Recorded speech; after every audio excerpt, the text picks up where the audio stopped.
Прийшли окупанти до нас в Україну, форма новенька, воєнні машини, та трохи поплавився їх інвентар. Байрактар, Байрактар. Російські танкісти сховались в кущі, щоб лаптем посьорбати довбані щі, та трохи у чах перегрівся навар. Байрактар, Байрактар. Приперли зі сходу до нас барани для восстановлення великої страни. Найкращий пастух баранячий хотар. Байрактар, Байрактар. Хто води всяке озброєння різне, потужні ракети, машини залізні, у нас на всі доводи є коментар. Байрактар, Байрактар. Вони захопити хотіли нас зразу, а ми зачаїли на орків образу з російських бандитів. Робить примар. Байрактар, Байрактар. Російська поліція справи заводить, там вбивцю рашистів ніяк не знаходить, хто винен, що в нашому полі глухар. Байрактар, Байрактар. Веде пропаганду кремлівський урод, слова пропаганди ковтає народ, тепер нове слово знає цар. Байрактар. Байрактар. Байрактар. Байрактар. Байрактар.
Yes.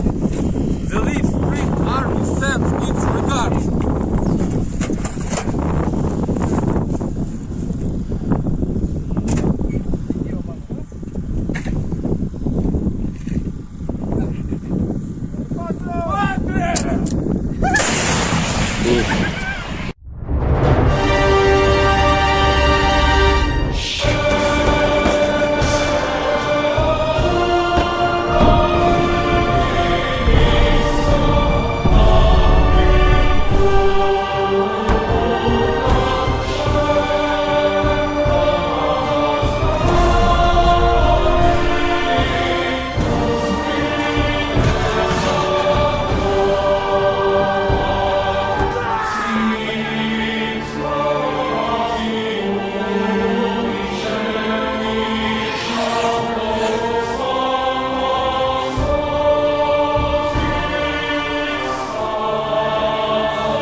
Hello, everyone. I'm the Enforcer, and I'm accompanied by Enforcer Matt.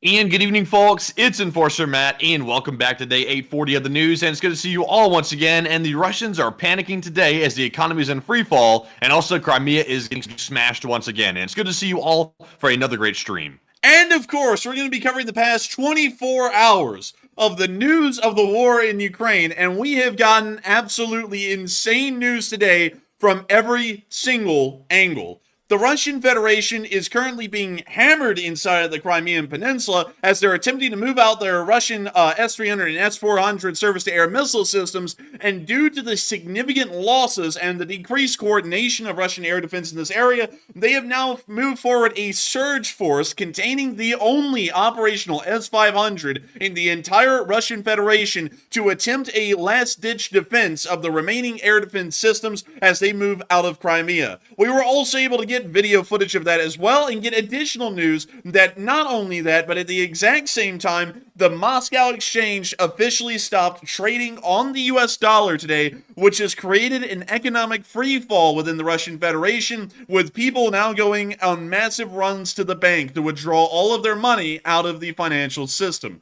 We are seeing that at the moment, the Russians are going into what we can only describe as the Great Depression of 1929 in the modern day for the Russian Federation. Not only that, but other shocking news, Armenia has withdrawn from the CSTO, the Russian equivalent of NATO, and is the first member in history of the CSTO to officially resign their membership to the organization. A massive change in Russian diplomatic presence within the Caucasus Mountain region.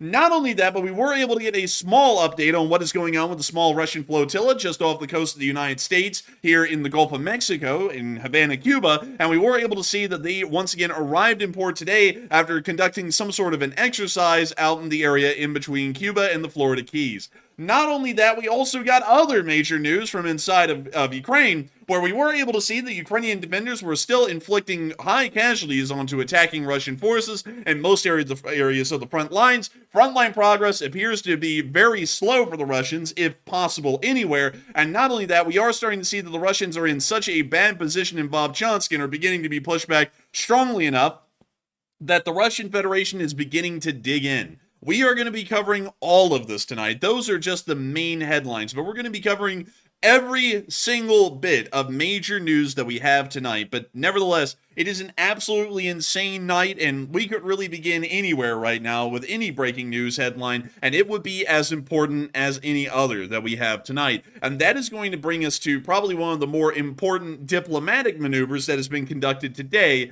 in Armenia. The statement came from Yerevan today that they would be withdrawing from the Russian CSTO.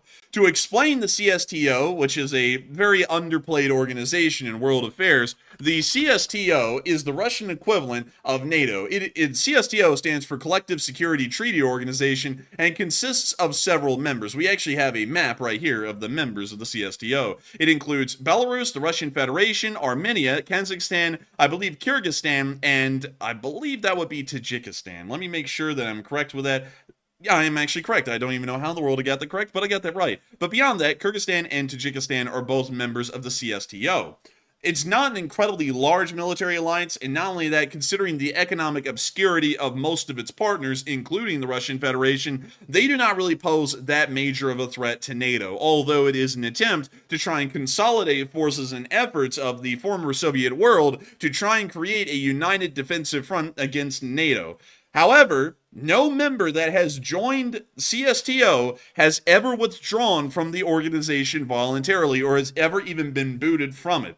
But the Prime Minister of Armenia today announced that officially, as of right now, Armenia is no longer a member of the Collective Security Treaty Organization, meaning that for the first time ever, the Russian Federation has Armenia out of the alliance. Armenia was one of the first to join. This is a major ordeal for the Russian Federation, as Armenia, being a part of the CSTO, gave the Russians a little bit of extra leeway or a little bit of extra leverage around the area of Georgia, Azerbaijan, Turkey, and Iran, considering that this was the only member of the CSTO that was actually a part of, really a part of a Russian sphere. Now with their removal, which is largely a big thing to do with the Nagorno-Karabakh situation in between Armenia and Azerbaijan, we are now seeing that the Russians have completely lost, in the course of one day, their only diplomatic connection or their only diplomatic influence that is physically existent in the entire area of the Caucasus Mountain region. This is huge news, and this means that Russian diplomatic strategy within this area will start to rapidly change. We may even see that Armenia begins to move even farther and closer to Georgia and Turkey, although in the past, Armenia has largely been a big fan of the Russian Federation. This largely has to go back to cultural and historical roots, as the Russian Federation calls itself a defender of the Eastern Orthodox faith, and the Armenians, in part, are a part of the Eastern Orthodox faith. Going off of that, after the collapse of the Soviet Union, the Russians were able to broker an agreement that was favorable to the Armenians in the First Nagorno-Karabakh War against Azerbaijan, which is majority Islamic, meaning that there is a little bit of a religious ideology conflict down here that the Russians were a part of. I'm not going to get into which side was right or wrong, but that's the lay of the land down in this area. The Second Nagorno-Karabakh War came around in 2020, and that was actually the first war in the world where we saw the major use of small FPV drones. Ukraine is the first one on the mainstream, but the Nagorno-Karabakh War was really where FPV drones walked, so that way they could run in Ukraine. The Russians actually ended up siding with Azerbaijan in that conflict, as it appears that it is a part of the larger strategy by them to create a land corridor from the Russian Federation and into Iran, which would only be possible through the territory of Azerbaijan, which would allow them a major trading route, and not only that, it would make sure that the Caspian Sea as a trading entity is entirely Russo-centric, meaning that all member states surrounding the Caspian Sea would be a part of the Russian sphere or would be friendly to the Russian Federation. Going off of this has greatly angered the Armenians, and not only that, we have actually seen that over the past few years, especially during the war in Ukraine, the Russian involvement in this area has continued to be quite significant, especially on the side of the Azerbaijanis. But then recently, it appears that the Azerbaijanis actually fired on Russian forces that were within Azerbaijan, and then the Azerbaijani government ordered them to leave. That happened about 2.5 months ago, and the Russian government actually did not make a single protest. Even after being fired upon, they just packed up the peacekeeping forces and left Azerbaijan, meaning that they may have lost Azerbaijan as a diplomatic partner in the future, and not only that, as of today, they've officially lost Armenia as well, meaning the Russians have absolutely no diplomatic connection to this region anymore. It appears that the land bridge idea to Iran may be entirely shelved, and not only that, they do not even have a diplomatic foot in the door in this area either. This will start to make Russian diplomatic efforts probably a lot more hostile in this area, as now the frontier is Azerbaijan and Georgia, and they will most likely start to levy a lot of pressure on the Georgians to try and get their foot further down into the Caucasus Mountain region towards Armenia and Azerbaijan and back towards Iran. And not only that, send a message to the Azerbaijanis through low-level coercion, such as possible actions against Georgia, that they should either join the Russian side or face the consequences going forward. But nevertheless, this is massive news today that came out of the area of the Caucasus Mountain region, and it's once again showing us that the diplomatic winds are starting to greatly shift against Russia's favor, even within what the Russians call the Ruski Mir, which is the Russian world. But moving on from that, we also got to see that Ukrainian missile attacks bombarded the Crimean Peninsula last night.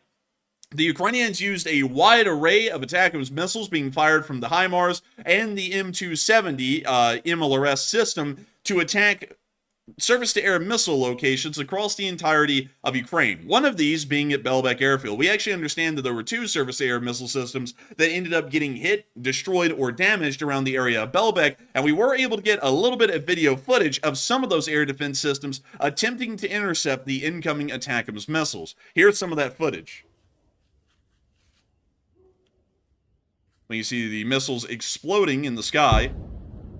From what we understand, a few ATACMS were intercepted. We were able to approximate maybe 2 or 3 of them, but several of them did make it through the air defense and ended up hitting directly on top of their targets, knocking them out. It's a wonder that Russians have air defense left at all after they've moved a lot of stuff out. Oh yeah, and that's actually the big thing right now is that the Ukrainians are attacking at a perfect time. Russian air defense is heavily disorganized in Crimea because most of the air defense systems are packing up at the moment, meaning that they're not really operational and they're being transported by train or traveling by road to the Kerch Bridge and then back across the strait into Russia, meaning that there are less available air defense systems in Crimea at any given moment right now. And not only that, the batteries that can respond are a little bit confused because they don't really know, in some instances, how far packed up and how far along the other air defense batteries are, which really this whole picture comes up to being whether most of them are moving or not moving at this moment. The ones that are attempting to screen their movements are probably being overwhelmed, and that's what we were really starting to see last night, as we did get reports and information that several air defense systems were hit within Crimea. According to the information that we got from Visegrad 24, Ukraine struck 3 Russian air defense systems in Crimea last night.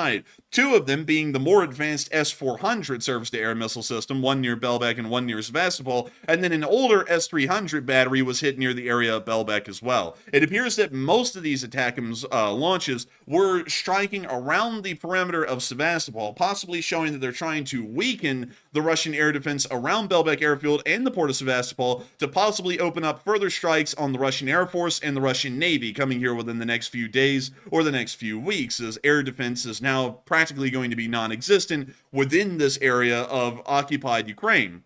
The Russians have apparently wet the bed on this one.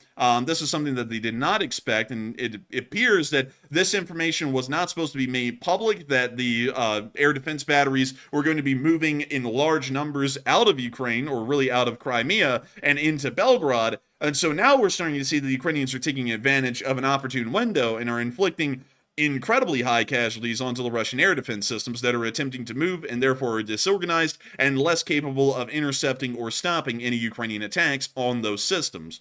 The Russians have done something that I never believed that they would do, and I'll explain why. They have deployed the S-500 into Crimea, and when I say the S-500, I don't mean it's just an air defense system. This is the S-500. It is the only S-500 battery of its kind in existence in the entire world. There's only one of these things. It's largely in still prototype phase, and they have moved it into Crimea as surge reinforcements to try and protect the remainder of the air defense systems, the S-300s and the S-400s, that are packing up right now and moving out of Crimea to Belgorod. Right now, the situation they've been seeing over the past few days while this move is being conducted is that air defenses are getting overwhelmed, and a lot of these air defense systems that are supposed to be heading to Belgorod aren't making it there because either they're getting damaged to the point that they're unusable or they're getting destroyed in place. For this reason, they have to bring in something that is far more competent and far more capable than any current air defense system they have at the moment to try and protect these systems, the ones that are moving, so that way they can make it out of Crimea alive for the most part. And that means that the S-500 is now being brought on station in Crimea as really a cover force for the remainder of the air defense that are attempting to move out that haven't been destroyed yet. The S-500, we don't really know much about. It's a fairly new system, and I'll make sure to get you all a little bit of information on this. The first S-500 system, by the way, the NATO call sign is Prometheus, which is actually kind of a cool name. But beyond that, it was introduced into Russian military service in the 16th of September, 2021 exactly. This system, a single battery, costs $2.5 billion. It is 2.5 times more costly than a Patriot air defense battery. They are Why would they put this in Crimea? Because they know it's only one of them. So Ukraine has a singular target to like focus in on and destroy it. And with it being so expensive and also so rare, this thing right here, I guarantee you, is going to be the new priority target for Ukraine. This thing is getting destroyed probably within like a couple of weeks. If that, it's not going to last long at all, I guarantee you. Well, you have to remember, Matthew, that this is not the single vehicle that's in the S-500 battery. The battery is made up of loads of vehicles. There is a radar vehicle, a command vehicle, there is a power generating vehicle for the radar and for the command post. Usually those 3 are put into a single cell. And then you have all of the launchers that are usually spread out around it. And usually the Russians have a very tight density for their battery deployments, so the launchers are not that far. Usually they're within visual range of the command vehicle, the radar, and and the power generating vehicle as well. But this entire battery, as far as the complement goes, is substantial. I mean, it's large. These things are, well, this thing is huge. And not only that, the supposed, and I want to make this very clear, this is a supposed range that is being listed by the Russian Federation. And of course, there's a lot of caveats with that because we do know that sometimes the numbers are fudged a little bit. But the supposed operational range of the S-500 Prometheus is 600 kilometers, which would be about approximately 475 miles, I believe, if I'm getting that translation correct. But beyond that, this is absolutely insane. And from what we understand, as of 2013, the S-500s, plural, they only have one, were intended to work in parallel with the S-400s and were planned to mostly replace the S-300 missile system. The first units are planned to be deployed around Moscow and the country's central area in 2025 as surge forces. So if anything happens, they can be moved from Moscow, which is a surge district, and then into any other districts that would need support. Although that would be a part of the Western Military District, but that's a whole other point. But anyways, moving on from that, a naval version is the likely armament for the new lighter class destroyers, which have not been produced. But here is a concept model for what the lighter will look like. And I'm not going to lie, that thing kind of looks a little goofy. But anyways, moving on from that, let's see. Let's see here. I want to make sure, declare the beginning, despite that, of the first 10 systems, the commander seemed to confirm. So the S-500 is capable of exo-atmospheric interceptions, apparently, according to the commander of the aerospace forces. So this is an incredibly expensive system. There's no doubt about that. And not only that, they're incredibly rare. And considering the cost of the system being $2.5 billion, and also considering that sanctions on the Russian Federation have greatly limited their technological abilities in terms of industrial production of war vehicles, we would assume that this will be the only S-500 in service for a considerable time. We will probably never see one, an additional one, enter service until after the war, or ever for that matter. But beyond that, this system is incredibly rare. And to really quickly explain, because Matthew's right, this thing probably will end up getting destroyed pretty quickly, to be entirely honest, in Crimea. But the reason why it's being deployed is that it has such a massive operational range, and supposedly it is so technologically capable compared to an S-300 or an S-400 system that a single S-500 might be able to do the job of multiple S-300 batteries that would have been sitting inside of Crimea that are currently packing up and getting on the move. For that reason, and considering that the S-300s, while they're on the move, cannot defend themselves, the S-500 is being brought in as surge protection, or not really surge protection, is being brought in as surge reinforcements to work as what would be called in military terms a cover. A cover is a specific unit that is used to protect the main body of a friendly force from enemy attacks. And that's what the S-500's job will be while these air defense systems are moving out. I would expect, and I would find this to be incredibly odd if this is not the case, I will expect that this S-500 will only be deployed on location until most of these air defense batteries have moved out. And once those air defense batteries have moved out, we'll probably see that the S-500 gets moved out as well and returns back to the Russian mainland. They probably do not want to sacrifice a $2.5 billion air defense system, and the only one of its kind, just sitting in Crimea without a larger air defense network to work with. At the moment, we know that all of the air defense in Crimea is being replaced with lower level gush guns mounted onto the back of trucks, largely technicals. And for that reason, we know that the S-500 would not be adequately defended to be able to be used on its own in that area. But I suspect that the Ukrainians, because we've already heard that Kirill Budanov has made a specific statement about the deployment of the S-500 into Crimea today, we have a pretty high belief that the Ukrainians are going to attempt to knock out the S-500 while it's in Crimea. It is an opportune time to knock out such a competent air defense system, at least according to its statistics on paper, and not only that, to cause a massive morale blow for the Russian Federation, and also to make sure that the Russian Federation is completely devoid of most advanced air defense systems. The further along they get with destroying the advanced air defense systems, the better. But not only... Man, I'll be honest. I'm honestly placing my bets on that this might be one of the first really big blunders that the new Russian Minister of Defense is going to make, because To me, I think what the like harebrained idea might be is they're going to move out a lot of those air defense, like the smaller systems, move those back to Belgorod because right now Putin is saying we need to protect the mainland, Blyat. There's nothing protecting it. So the new guy's like, okay, let's just move that stuff from Crimea back over to Belgorod and that'll protect it. And we'll move in this brand new experimental system, which should protect the entire area very well. I think that's what their harebrained idea might be. And I think they might be planning on leaving that thing in Crimea. And regardless of if they leave it or not, that thing is going to be a priority target. I think Ukraine will hit it before they even move it out. I think they probably will. I would actually have to disagree a little bit though with them wanting to keep it there. Well, then again, I can't really disagree too much because that would be the most illogical action for them to make, which will be the most likely one. But the most logical action to make, and the most logical decision that they could have made, if we're talking about hypothetical ideas of why the system's been moved in, is as a surge force, meaning that it's brought forward from the rear in a tougher situation to help out when things are going really badly. Every single country in the world has a specific group of forces that serve as surge protection. China actually has theirs centered around Beijing in the Central Military District, which consists of the city of Beijing, Haibei, Shanxi, and Shangji. And also, I believe, Henan, further to the south. This entire area here is a part of the Central Military District and is made up of the 81st, 82nd, and 83rd Group Armies. Those armies in particular are some of the most well-equipped and well-trained forces within the entirety of the People's Republic of China, and in the event that any other military district or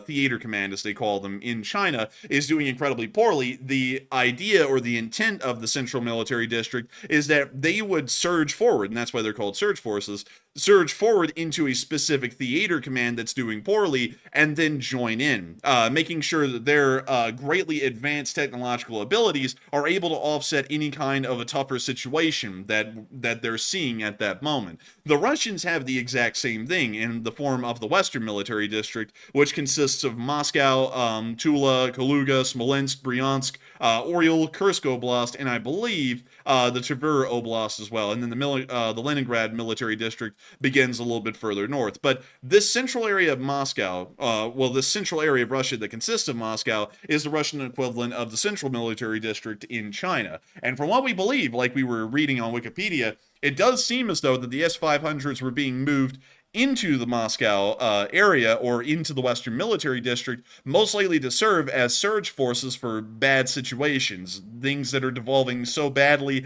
you just have to put the best up on the line, kind of like the old guard back in the Napoleonic days. But beyond that, I think that's why they're moving it down there. It most likely has been moved all the way from Moscow rapidly to be deployed in Crimea to serve as a cover while these remaining air defense systems move. And once those air defense systems are gone, it will most likely pack up and move out as well with the rest of them, leaving Crimea without any air defense. But they probably will do what you're saying, Matthew. It's just that would be absolutely insane and would go pretty much in the wind of all military logic and common sense that there would be. But that probably is the case. Remember, man, they just put that. What was he? He's like a brick mason or something. Who's the new Ministry of Defense? A shoemaker? Like what? He did something. He was like a banker or something. Crypto. Like that. He was a crypto dude. Yeah, he's a crypto dude. He does not know anything about military strategy. This, if they actually do this and they leave that rare system in Crimea, that would be on par with what a layman might think is a good idea. Let's just put the big system there and move all the other smaller systems back to Belgorod. That might be like what a layman thinks. Now, that sounds like a decent idea, but in reality, it's going to be a huge tactical blunder. And also, they just got rid of Shoigu as well. So, Shoigu's gone, and that guy, he had gained a little bit of experience over his time there, but he was still kind of, not really that knowledgeable because he was also not a military guy before he got there. But this could be one of the first really big mistakes the new guy makes. I think this may be, and if that system gets hit, even if the radar gets hit, which is just a single part of the entire battery, that entire $2.5 billion battery has been knocked out of action if the radar system is hit.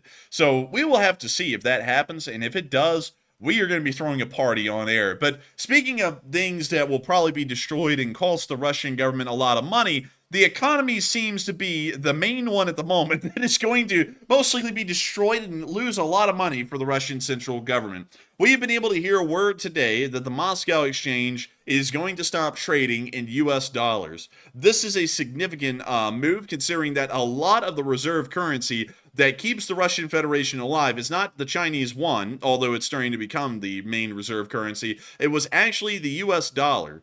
However, US sanctions have forced the Moscow exchange to just stop trading in dollars. And this is something that you would think was mundane news a little bit earlier on in the day, and that's why I didn't really touch on this too much, although it was in the short war video from today. It actually was something that evolved into a pretty big deal a little bit later on, because we then got video footage out of Moscow of Russian citizens standing in massive lines waiting to make runs on the ATMs so that way they could withdraw everything they have and try and survive more so. But with that,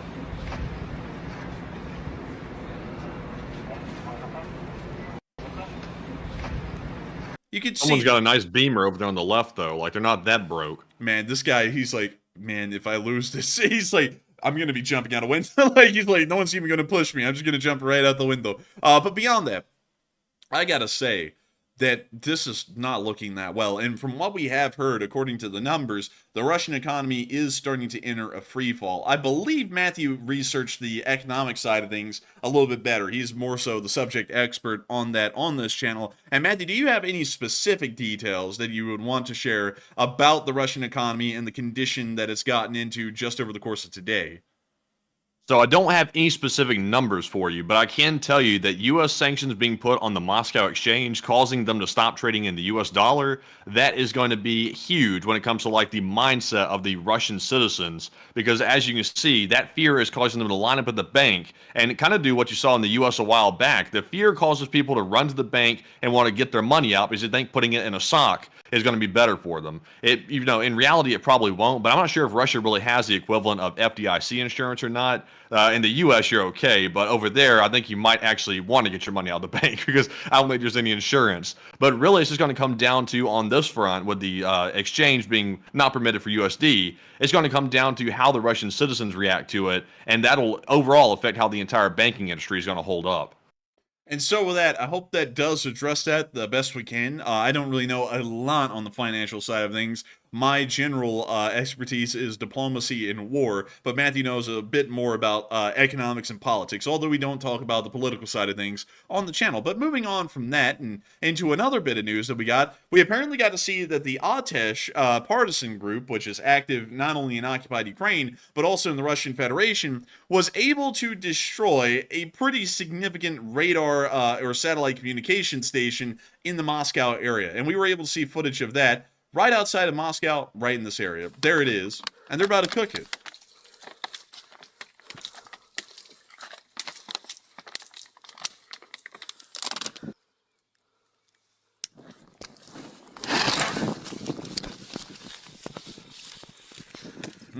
Cooking. That looks delicious. But anyways, moving on from that, not only is that radar cooking, but the Russian economy is cooking. And oh, buddy, is it toasting? But beyond that, a lot of people have been talking about the United States putting sanctions on Russia to prevent trading with the US dollar, and the Russians run on the banks, like we just saw in that one clip. And a lot of people have been throwing in their thoughts and their comments on what this could mean for the Russians and their future. And a lot of people are saying that the Russian economy is most likely in a current state of free fall. Others are saying that the Russian economy will soon be free falling. Some others are saying that Russia will rely on allies to fix it, possibly even looking for Chinese economic intervention. And then others are unsure and undecided about the situation, considering that this is a fairly new trend in the Russian economy, is to just start diving overnight. Also, really quickly, let's see, ruble, well, actually, US dollar to ruble. Let's see if there's been any change over the course of today. So, actually, let me put ruble to USD. There we go. And so, it looks as though, oh, wait a minute, no way, Matthew. No freaking way. Dude, it went from like a couple of months ago, it went from being 1 penny, 0.1 to now it's climbed up to a whopping 1.1 penny for a Russian ruble. I mean, it's really rebounding. Wow. I mean, look at that. It's really making big leaps and bounds, man. If it makes it to like 2 cents, they're in the money. Dude, look at that, man. They went from 4 pennies in 2008 to but one mere penny in 2024. They're literally fighting for pennies ever since 2014. Like, they're just fighting for pennies down there. But beyond that, this is all something I was just wanting to see if the ruble would reflect the changes in the Russian economy today, the major fallout that may be happening at the moment. But Matthew, what are a lot of people saying about the Russian economic situation, and also what are you thinking about it?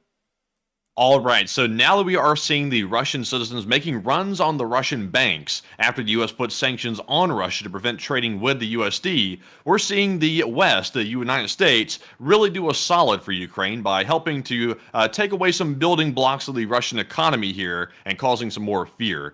So it looks like 49% said Russian economy is currently free falling right now, while 23% said the Russian economy will soon be free falling, and 14% said Russia will rely on their allies to fix it. And at this point, with the way the Russian economy is going overall, I'm really not sure if their allies can really do much to really help out, because it seems like they currently are in a free fall. And of course, it started off with Ukraine attacking the oil refineries. They attacked the petroleum industry inside of Russia. And that started causing some economic issues, but it's not fully realized just yet. They will need to attack some more of those facilities to actually cause a issue in that front.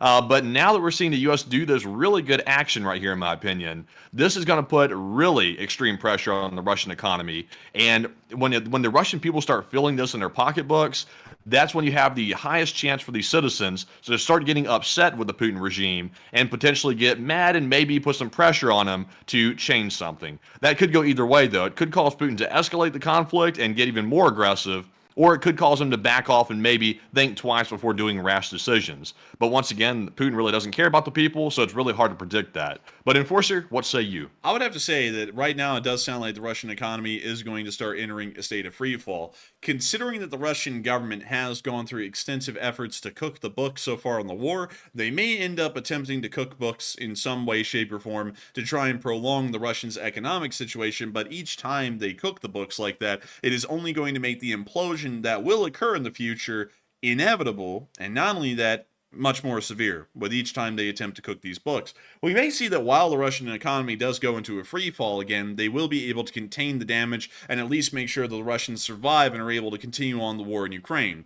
But at the same time, this one may be big enough that it actually leads to an actual economic crash, and if that is the case, we will probably see that the war in Ukraine comes to an end even sooner than we originally anticipated.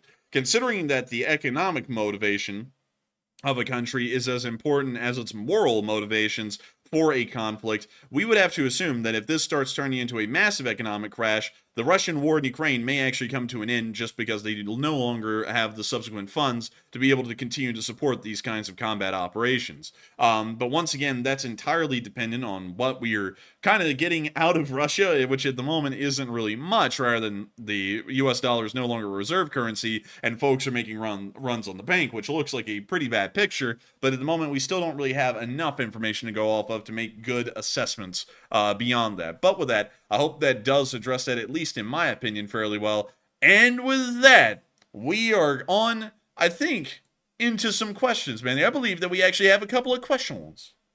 Yes, we do. And our first question of the night is a super chat from Panama Floyd, who's a channel legend, and he threw in a $20 donation. And huge shout out to Panama for that support and helping to keep the channel running. He says, y'all, marvel at Ukraine with no navy, master of the sea. He said Ukraine with a decrepit air force, almost masters of the air as well, and amazing. And Enforcers, one from the chat, please. And thank you so much for the incredible support, Panama Floyd, in helping this channel to keep on running, because it is folks like you who helped to make this thing possible. If it wasn't for folks like you who enjoyed this channel enough and continue to support it and help it to keep on running, we wouldn't be able to be here on air every single day getting to cover this news. And I got to thank you so much once again for enjoying this channel enough to find it worthwhile to support. And you were absolutely right about the Ukrainian Navy and Air Force. They don't really have an Air Force, a really large standing Air Force at that, or really a large standing Navy either. But they have been able to inflict significant losses and damage to the Russian Air Force and navies,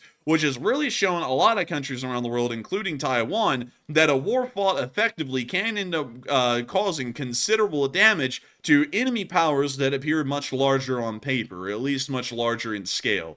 They have shown, just the Ukrainians alone have shown that to the entire world. And it really is something impressive when you think about that the Ukrainians have done exceedingly well in that category. But beyond that, I got to thank you so much once again for the support, Panama Floyd, and I hope that does address those comments incredibly well, and we will make sure to get a live chat in honor of you, Panama Floyd. And so, Matthew, what is our live chat sponsored by Panama Floyd?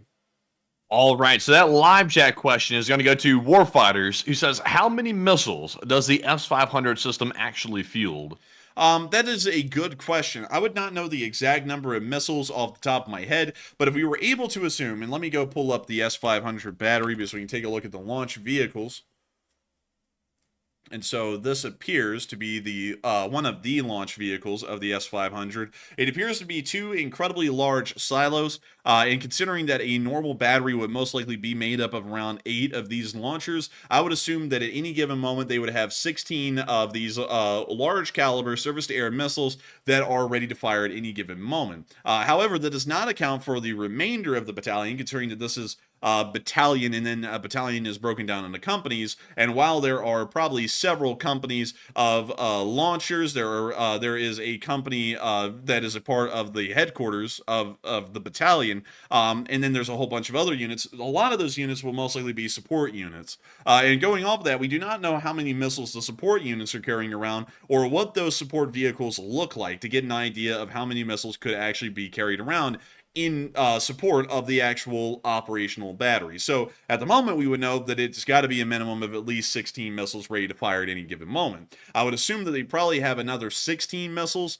that are available for this battery to use pretty much immediately, which means that they probably would have another additional 8 transport trucks that are just carrying missiles to be loaded onto these launchers. If that's not the case, then it's just 16. If it's my idea, or at least my rough calculation of what an S-500 battery would probably look like, including the support forces, they probably have somewhere in the ballpark of around 42 missiles that are usable at any given moment. And so with that, I hope that does address that the best I can. Let's see. Interesting. One second, Matthew. Gotta go and look at this one. Someone said, you don't know the answers due to the fact you haven't studied your weapons. Oh, dang, man, you got rid of him. I was saying they're reading. It's a bot, man. That's a bot. Let's see.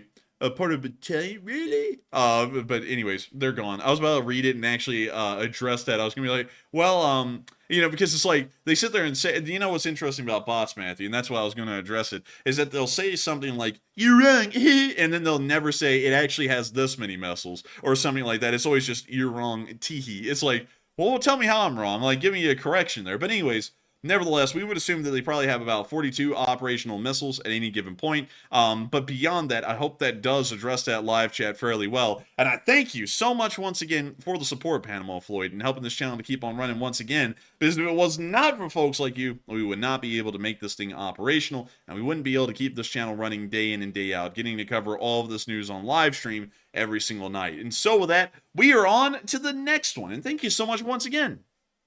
Yes, indeed. And up next, we have a super chat from Tom Exman, who puts in a $10 donation. And thank you, Tom, as well, for that generous support. He says, how many total S-300s are left, and how many S-400s are left in Russian control?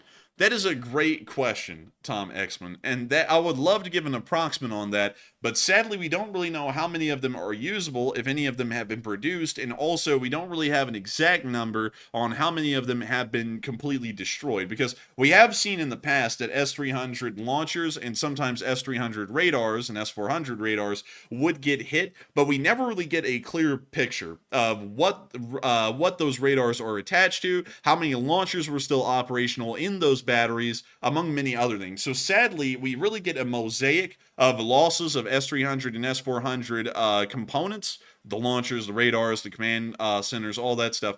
But we never really get a very good picture, a very good painting of what the actual losses look like. But we were going off of Russian armed forces equipment. We can actually get an idea of how many air defense systems they had. And so really quickly, let me scroll down this extensive list of stuff that the Russians have. It is truly an extensive list from Soviet times of old, and a few systems from modern day. But let's see here. We got the S-400, So let's see. It appears that we actually have the anti-aircraft artillery right here and the numbers of the systems. They have approximately 668 systems of Strelas, which is actually a pretty significant number. But we want to know. Okay, so the Tor is actually an incredibly small amount. They only have 196 Tor M1 systems, which is an excessively small amount, actually. I'm actually pretty shocked at that. But anyways, moving on from that, we then see that they have supposedly 2,190 S-400s. I'm believing that those are most likely vehicles that are attached to S-300 batteries and not individual batteries, because that would be insane to have that many of them. You would be fielding at least 2 entire armies of just crew members running S-300s, which we know is not the case because they would actually be able to defend their airspace. We also see that they say that there's 456 S-400 systems. You can see one of them pictured here that are apparently in operation with the Russians. But let's see. They say that as of the 10th of May, at least 10 have been lost in the Russian invasion of Ukraine. But they don't really clarify much about whether these systems are entire batteries or just launcher vehicles. Because we have seen, I would have to say, we have certainly seen more than 10 S-400 launchers get hit. So I don't know if they're talking about just entire batteries. This is honestly a very confusing metric here. But at the moment, going off of these numbers, I would assume that there's probably about 100 S-300s in service, maybe about 20 or 30 S-400 batteries that are in service, and then one S-500. So I hope that gives at least a rough approximation, because this is not really helping out in these numbers all too well. Because if you'll notice, the Buke, like this Buke right here, for example, is a single one-off system. There's nothing additional to the Buke. The Buke is an all-in-one system, as well as the Tor M1, as the radar is actually built onto the Tor. And let me see if I can actually show y'all that with the Tor, so that way I can really clear that up as best I can. So here is there's a prototype Tor. We want a real Tor. So, where is a real Tor? Because I got to show y'all one. Okay, so we're going to just scroll back up to the top, and I'm going to just try and show it up here. And so this giant thing right up here is the targeting radar, this giant rectangle looking thing. And then right over here is the optics for the gunner. Interestingly enough, this is actually in the carry position, because the drivers and the actual operators of the Tor M1 system are actually up here in this front area of the hull. Inside of the turret of the system, because this top part is actually a rotational turret, and there's a radar that is stowed away currently that we can't see in this picture. Inside of the turret, there is a vertical launch cell of 8 V330M missiles, I believe is what they're called. Let me check, because I think they had it on the Wikipedia. No, well, 9 M330, so I was fairly close, but this is what those vertical launch system cells look like. They'll put 2 sets of 4 inside the turret, and that is the entire complement of surface-to-air missiles that this thing has. But it's an all-in-one system. The radar, the missiles, and the actual command center of the Tor is all inside of the single vehicle. That's not the same with an S-400 system, and I wonder if they'll show that here really quickly. Yeah, so actually they do. So, let me see here.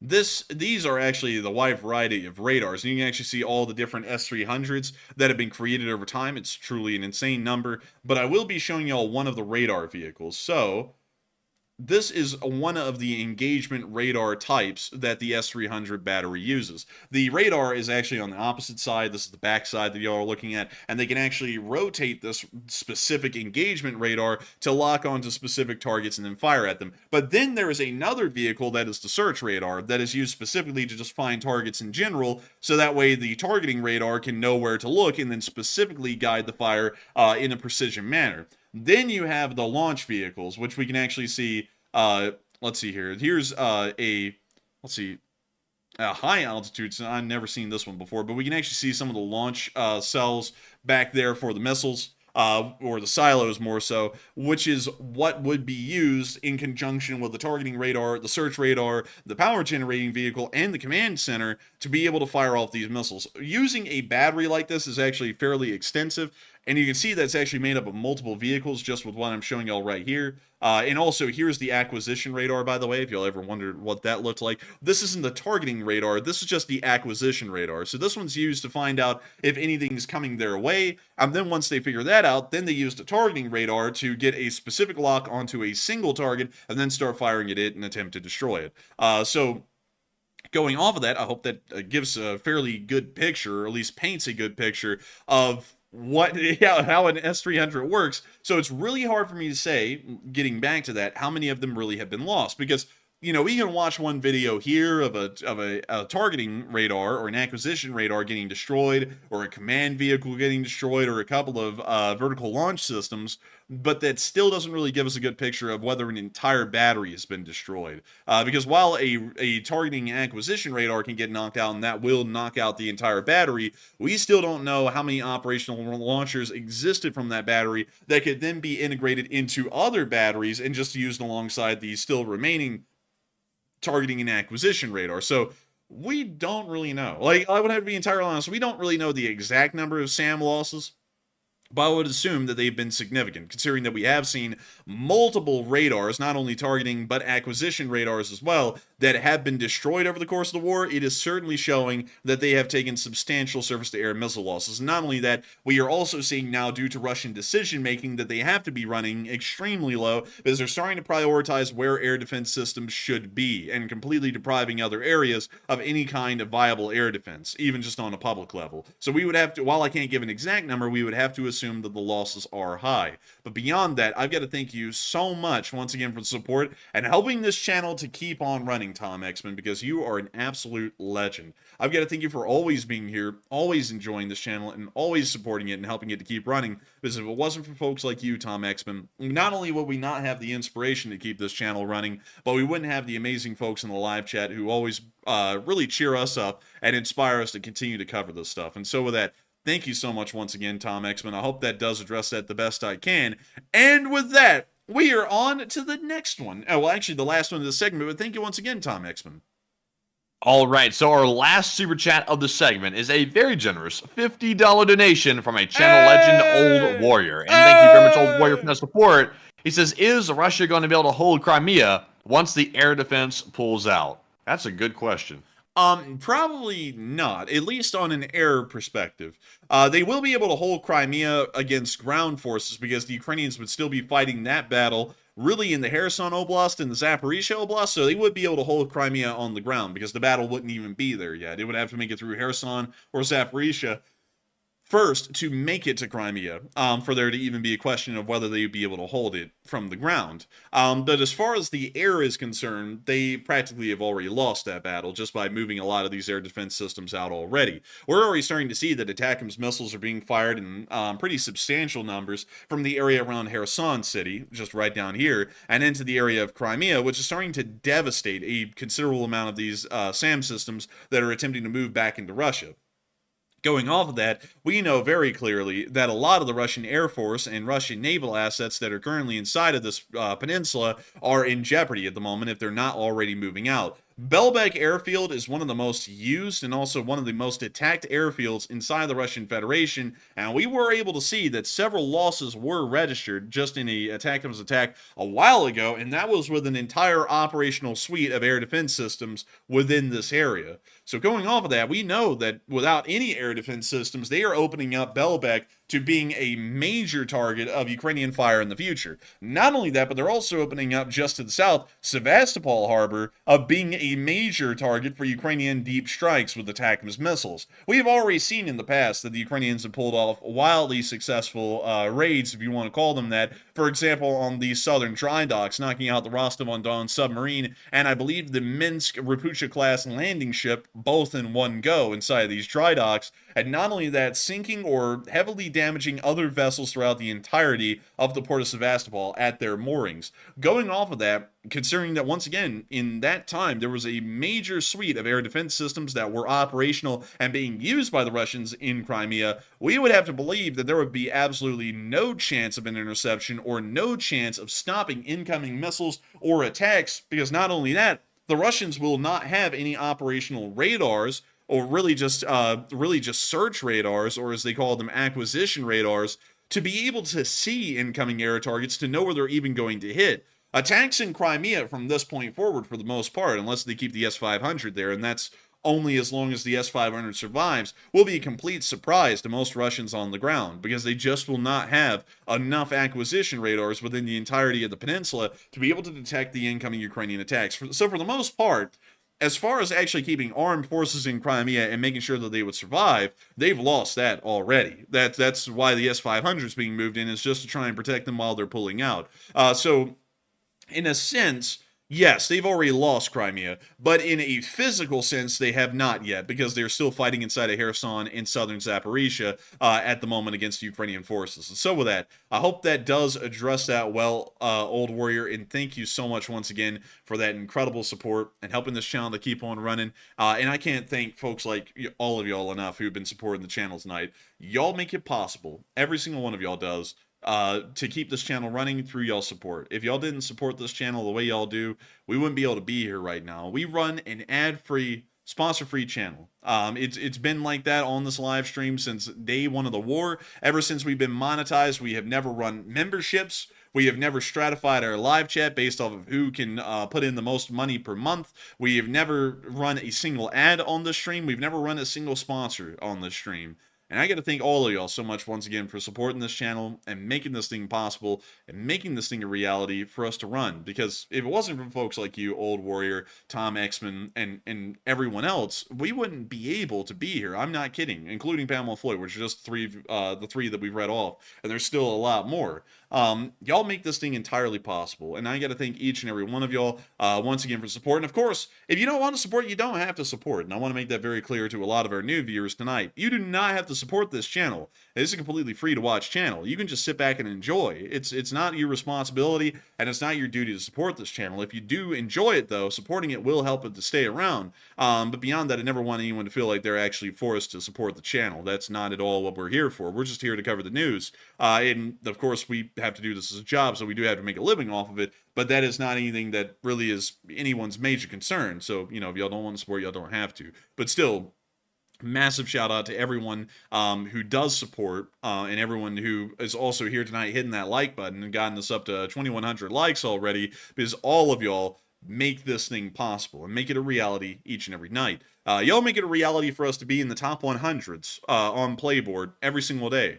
We are in the top 100 live streams in the United States every single day of the week at this point. And I got to thank all of y'all for being a part of that and making sure that this channel could survive long enough to make that reality possible, to make that a real deal thing. But anyways, moving on from that and out of that question segment, it is now time for us to move on into the area of Ukraine, because we have a decent amount of news to cover inside of Ukraine. And starting off in the area of our location unknowns, actually, we have an interesting clip showing that a counter-battery radar of the Russian Federation, a zoo park, was actually destroyed today by, I believe, the Ukrainian forces of cybersecurity.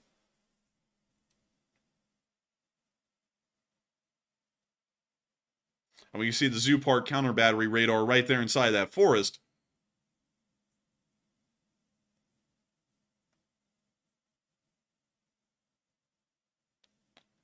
And we can see the drone flying on in and hitting that zoo park radar and knocking it out.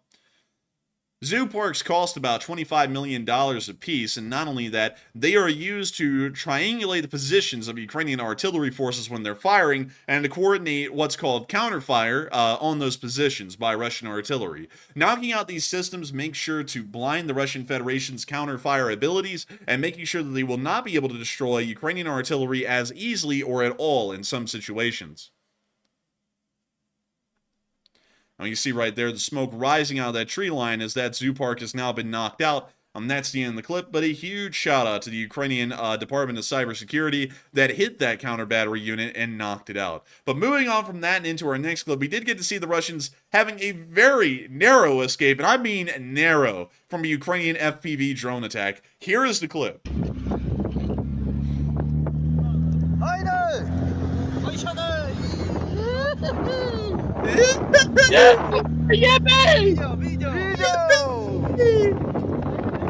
Hey, look at that burning truck up there. That's not foreshadowing. Oh!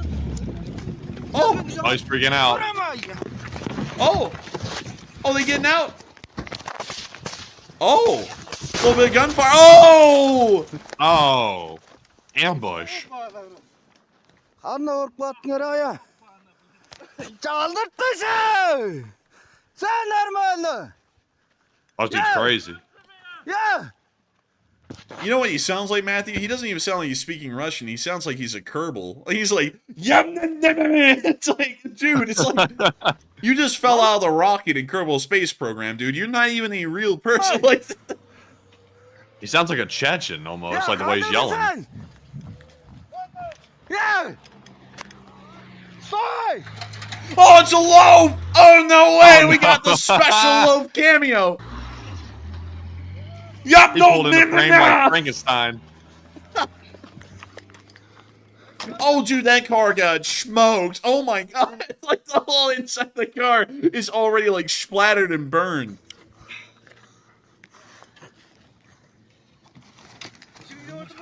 Ustad verim onu. Can you believe the car's on fire? Can you believe it? No, dude, Barry, yeah, he's about to go. Çaldırttılar ya bana. Gel bak. Tıkmaymadı saya. Yok bana. Man, this guy is so drunk. Tarlar. Dude, I don't think this guy is drunk. I Okay, think this guy had that Russian speedball. Like, I'm not gonna lie. It looks better now. Görünür amda. Ya. Or something like that. Ya bana. Oh my god. Vay Dude, that car got smoked. Oh my lord. It created like a round crater inside the car. İyi şeyli oldu ha bakdarlar. Well, Why'd the loaf just drive on by and didn't even like bother with him? dude, Loaf was having none of that. Like the Loaf said, excuse me, pardon me. Just get the scooter. Let's Malay. watch that again. The loaf can't do suddenly this. appears. Ya. I hear him approaching. Excuse me, pardon me, excuse me. It's like a 3D loaf, like right in your face. About to run him over. Like, really? Like, just like, dang. They did not give a damn. They just like, get the hell up out of there. Dude, wait a minute. Dude, hang on, hold up. I gotta pull up something on the other screen here really quickly. Oh man. Dude, look. I wonder if I can pull this up without it playing on like a loudspeaker until I need it to play. You know what I mean? Like, oh yeah. Hang on. Hang on, Matthew. This is what it was like out there with that truck. Hang on. Ya kandırırsan. Ya. Soy. Man, that was perfect. The D pulled up with the hard bass playing, Bliat. Excuse me, out of the way. Dude, you just hear Man, he the- had on like the Thug Life glasses and everything, and the 420, the little blunt. yeah, you know, man, it was Granny with a perk 30, like in the thumbnail for that video. Oh my lord! But anyways, that's what I was imagining. It was playing in that low while he drove by, dude. But anyways, moving, dude. Honestly, man, you know what would be funny is just to open up a new channel called Enforcer Memes and just like make meme clips out of some of these videos like that, just to add in the music or something like that as they're passing by. But anyways, I love that. moving on. Moving on from this clip, it's now time for us to get into the number of Russians that were not that lucky today and ended up actually meeting maybe their maker or their end. But moving on from that, oh goodness, the losses were pretty high today. Oh! Oh, man. Only 2 Bobcats, but I'm telling you what, everything else is looking juicy. Josie! 980 Russian soldiers wounded and killed in 24 hours, along with 11 armored personnel carriers, 60 supply trucks, 9 main battle tanks, 46 artillery pieces, 19 drones, 2 cruise missile, 2 anti-aircraft warfare system, 2 special equipment vehicles. And I get to say, it is very nice to see these kinds of losses. Once again, confirming Russians not doing well in war, Russians doing poo-poo, we're doing good. We're doing great. Moving on from that, and on into the area of the Vovchansk front. We have been hearing news from NATO General Secretary I'm not going to lie, General Secretary, considering the Soviet General Secretary, does sound a little commie. But anyways, the NATO General Secretary Stoltenberg, which is not a communist position, by the way, stated that in the future, NATO's support to Ukraine will become mandatory for NATO countries. And a lot of people are wondering, do we agree with that? And Matthew, what are people saying about that? Are they agreeing with that statement, disagreeing with it? And what are you thinking? So it looks like about 65% of the audience said yes, the arms shipments to Ukraine should be mandatory for NATO countries, while 21% said no, it should be 100% voluntary, and 7% said only if the situation gets worse. And in actuality, here's my take on it. Nothing wrong with that attempt, but there's really no way for NATO to enforce mandatory arms shipments to Ukraine because we can't even enforce the 2% guideline of the spending in NATO. So to me, it's really just more like a sort of like a forceful suggestion, but there's really no way for NATO to say, hey, you have to give this or else, because NATO is not going to start kicking people out over not giving arms to Ukraine. It's simply not going to happen. So really, it's just strong words, but it's really not like a real mandate. So to me, I don't really care if it's mandatory or not. I think the countries that want to support will keep supporting, and it's not really necessary to become mandatory. But Enforcer, what say you? NATO does not have that kind of enforceable power. I would like to make that clear. It's not like you're going to be going to custody court and they're going to be giving child support to Ukraine, if a country doesn't support Ukraine. It doesn't work that way. There's no such thing as forcing a country in NATO to do something. That's just not how the alliance is set up. That's why, like Matthew was saying a second ago, some countries do not meet the minimum 2.5% GDP spending requirement of NATO, which is supposed to be a requirement, not a suggestion. But nevertheless, it ends up being a suggestion because there is no way to enforce that mandatory spending agreement. NATO just doesn't have that built into it. So going off of that, there is no way to really force countries to support Ukraine. You can only do it off of goodwill. And to be quite honest, I would have to say I don't really like the idea of having nations forced, even if they did have the ability, having nations forced to support Ukraine, because that will cause a decent amount of animosity. Because you have to remember that there's a lot of people saying that Ukraine is getting support only because we're forced to give them support. And that's not true. We give Ukraine support, the United States government does, and we do here on this channel because we want to, not because we're forced to.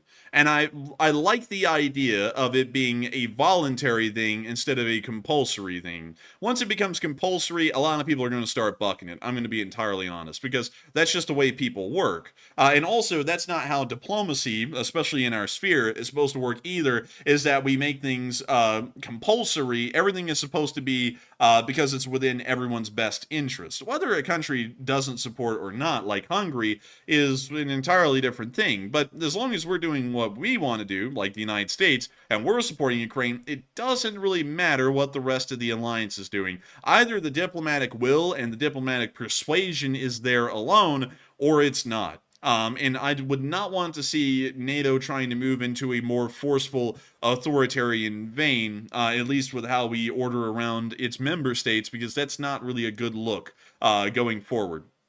And so with that, I hope that does address that at least the best I can, in my opinion, because I know a lot of people, and of course this channel is pro-Ukraine, and a lot of people would like to say that it's wonderful to make sure that they continue to get support, and that's why it should be mandatory, but that isn't how things are supposed to work. I mean, would you rather do something because you want to, or would you rather do something because you had to? You would rather do something because you wanted to, not because you had to. Once you have to do something, you don't want to do it ever. But I hope that does address that well. And hey, huge shout out to the relaxation signals. Just saw them pop up in the chat. How are you doing? How are y'all doing tonight? But anyways, hey!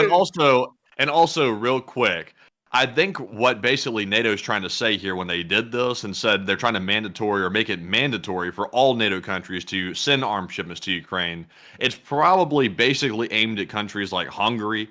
And really, NATO should have just come out and simply said, hey, Hungary, you need to start giving arms like to Ukraine or something like that. Instead of like making it a mandate for everybody, like you said, that could piss other NATO countries off. So they could have just simply singled out Hungary, and they would actually be able to maybe put some pressure on that country individually if they wanted to. But, the way they're going about it to me seems a little bit weird. And, beside the fact, they can't even enforce it. So it's just sort of like pointless, really, all the way around. It really is. I mean, if we want Hungary to do something, and also, why do we want Hungary to do something, in all honesty? It's not like they're a major member or anything. You know, like, we already, like, as far as Ukraine support goes, the major movers and shakers, which would be the UK, Germany, France, Poland, and the United States, are already in on this business of supplying them with support. Really, everyone else in the alliance could actually just sit back and take it easy, and it wouldn't really impact anything that much, to be quite honest. So it doesn't really matter if Hungary is not supporting, because it won't really be causing that much of a difference. But with that, I hope that does address that the best we can, at least based on what we're seeing at the moment. But with that, it's time for us to move up into the area of the Vovchansk front, where things are going fairly poorly. From what we understand, the 6th Combined Arms Army of the Russian Federation is facing significant losses within the area, and not only that, the offensive has completely petered out and has now turned into a defensive battle as the Russians attempt to hold the land that has been taken over the previous weeks. It appears that the Ukrainians have continued their liberation of Hloboke and are currently fighting on the very outskirts of Lukyansk still, and we were able to see that the Ukrainians hit an APC and turned it into a Ghost Rider in the area around Hloboke and Lukyansk in particular. But here is the clip of this MTLB just roasting. Man, it is on fire bigly. Man, I guess the driver of that one's in the hot seat. Oh, man. But, dude, that thing is cooked. I mean, like, it is actually roasting right there. And it's just still going. I'm actually pretty shocked about that. Russian propaganda would have you believe that this is the new Russian nitro system they've installed on this engine.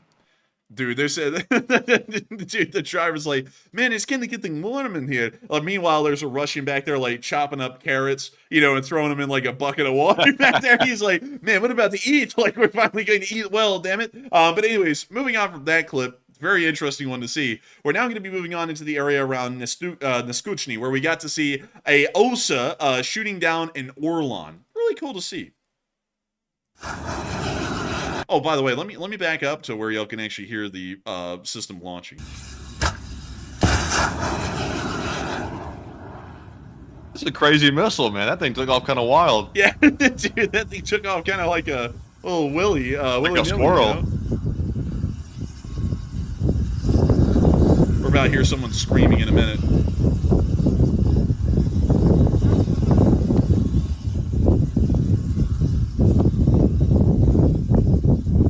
Oh, and they hit. They have an impact.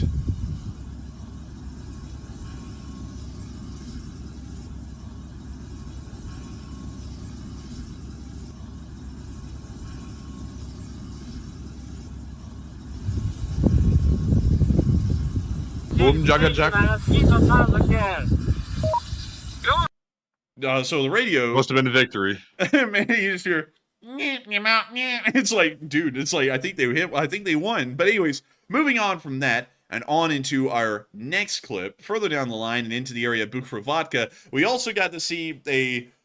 Now, this clip was actually fairly interesting, I'm not going to lie, because we got to see a Russian grab an FPV drone, and it answered the question that I've had for an incredibly long time, because we've never seen anyone try and actually physically grab the FPV drones. You know what I mean, Matthew? Like, instead of letting them hit something at all, just grab them and hold them. And I've always wondered what would happen if a Russian tried to just grab and hold one of these things. Would it not blow up? What would happen? And we got an answer to that question today from the 82nd Airborne, which is currently in the area around Belgorod and Vovchansk. And from what we believe, this is probably north of Vovchansk. But here is the clip, and it actually shows what happened when a Russian soldier just grabbed the FPV drone and stopped it from flying into him. So here's the clip. I'm just going to play the audio. We're going to risk it a little bit, but here's the audio and everything involved. So he grabbed it.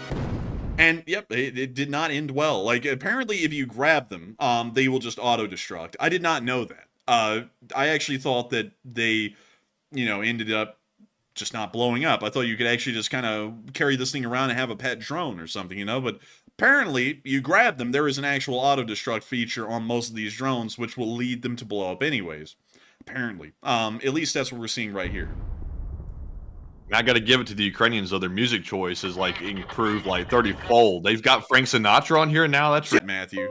I wonder. But with that... Oh, man. Aw, man. But moving on from that, we're now getting back to the clip. Sorry about the lag, everyone.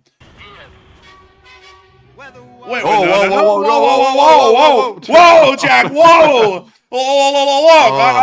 I used to listen to Frank Sinatra, but I beat him or something like that. But anyways, we can see the drone flying around the trench. We can actually see it up here. This is what led to the drone being grabbed.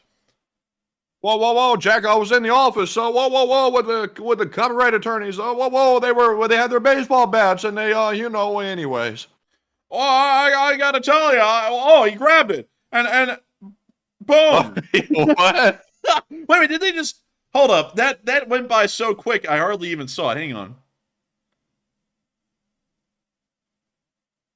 So yeah, they're joking about the self-destruct that's just built into the FPVs. But yeah, that guy, it didn't end well for him.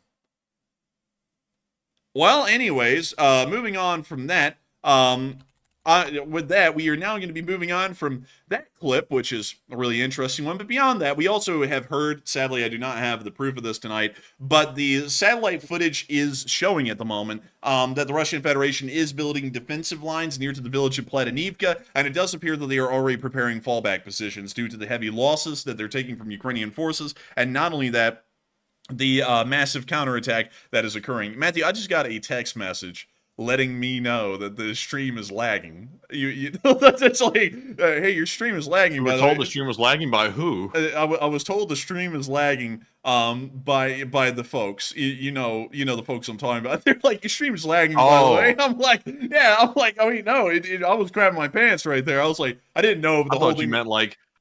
I thought you meant like the person that was lagging the stream was like, hey, bro, I'm lagging the stream. I was about to say, who is it? Tell me who that is. I'm gonna realign your jaw. But anyway, man, you're realigning nothing. Man, only thing they realigning is their disposition. But moving on from that and into the area of Vovchansk, we got to see the nighttime operations of an S-60 anti-aircraft gun. And here's the clip. It's actually pretty cool. And there's the trap remix from like A Million Days of the War.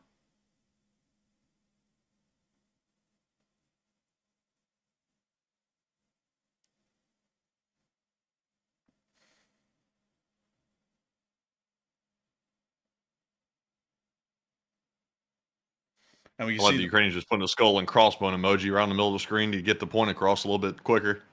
Man, I'm telling you what, man, they really getting it across. But that anti-aircraft gun's got a pretty wide spread on it, I'm not going to lie. And so with that, that's the end of the clip. And also, everyone says it just keeps cutting out. And also, I'm hearing that from other sources as well, Matthew. Apparently, everyone's only hearing every other word right now of what we're saying. Well, that's some junk, isn't it? I see Heather Fitzgibbon LSA said no audio. That's junk, isn't it? I don't even know because I can hear the enforcer perfectly clear, but for some reason we're cutting in and out. What is going on? Tell me, please. I don't know what's going on. What is going on, folks? You know what? I think this will fix it. Put an LSA in the chat. Just put an LSA in the chat, and let's see if that fixes it. Because LSAs fix everything. So let's see. So everyone's saying, no, it's fine now. It's fine. It's good. I think it may be. I think it might be good. I think it might be getting better. Maybe, possibly. And let me see. Is getting better? And we will see from our live quality control folks. Hopefully it is getting better. But moving on from that and on into our next clip, we also got to see a Buke air defense system also getting destroyed in the area. And there is our Buke. We can see them highlighting it right there. That sounds like Fallout 4 music. Man, dude, you play like one game, dude, and you get stuck on saying that on there like all night. Like, by the way, y'all, Matthew's starting to play Fallout 4 again. Great game, by the way. But now he's starting to bring up Fallout like references on air a good bit, and I'm like, dang, I know why. Because he's playing Fallout. But I restarted the whole storyline and did it all over again. And I did the exact same ending. I don't even know why. I went with the Institute ending again. I have no clue why. There's literally like 2 other endings I could have picked, but I went with the same one. I couldn't help it. Why did you go with the Institute? Father is an ass. Like it's like there's no refuting that. He's just a douche. Man, he may be, but I wanted to like rule that Institute. You know what I mean? Man, I don't know, man. I don't like the Institute. I'm honestly more of a Minuteman kind of a person. You know what I mean? Like the Minuteman. They want you. There's settlement over here and need some help. Can you go help them? And they literally say that every other 2 seconds. I couldn't handle it. General, another settlement needs our help. I'll mark it on the map, and then they mark it on the map. But anyways, Well, you go tend to it, man. It's like, what are you doing? Being lazy, just sitting around this house. It's like, go out there and go deal with this. Like, why are you sending me out here to go do it? Dude, Fallout 4 with the Minutemen, it's like, you're the general now. You're in charge of everyone. And oh, by the way, bitch, like, go do this. It's like, wait a minute. It's like I'm supposed to be the general. Why am I not telling people what to do? I'm doing everything. But anyways, moving on from that and down into the area around Crimea, we also got to see a drone attack on some drunk Russians. And we see our drone flying in right here.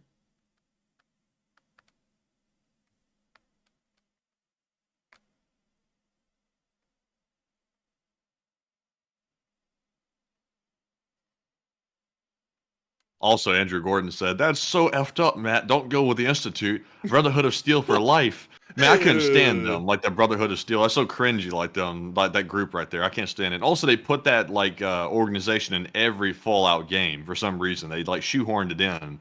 I just can't go with it, man. I can't handle it. I mean, I don't like the Brotherhood of Steel, at least in Fallout 4. Now, they have some interesting lore beyond that, but I don't know. I'm honestly a Minuteman kind of a fellow, the Commonwealth kind of a deal. But this drone attack is really putting down the hammer on them. So with that, we can see right there the little unit symbol popping up, and that's the end of that clip. But once again, showing us just a little bit of what's happening behind the lines near Crimea. Meanwhile, inside of the forest of Crimea, we got to see some foreign Legion members firing an MG3 out of a post. Sadly, I don't think I can play the music.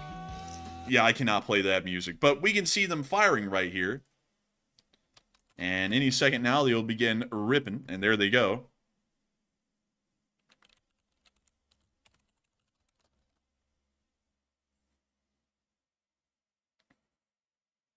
And they just be ripping on that machine gun. Nice little bursts. Someone said, that's an MG42. I'll have you know, the MG42 does not exist anymore. It is actually the MG3. A lot of people always say, no, it's an MG42. It looks just like it. But no, the MG3 is designed to fire that nice 7.62x51 round, which we call in America sometimes a 308. This is what an MG3 looks like. It is visually identical to an MG42, but it's the modernized version that countries like Germany and Italy still use to this day. So while it looks like an MG42, it is actually an MG3. It's a different rifle, different machine gun altogether. But moving on from that little clip and on into our next one further down the line and into the area of Bakhmut, close to Kurdyivka, we did get to see a Ukrainian drone dropping an entire anti-tank mine onto position. And when you see them dropping it down in there, and there goes the building.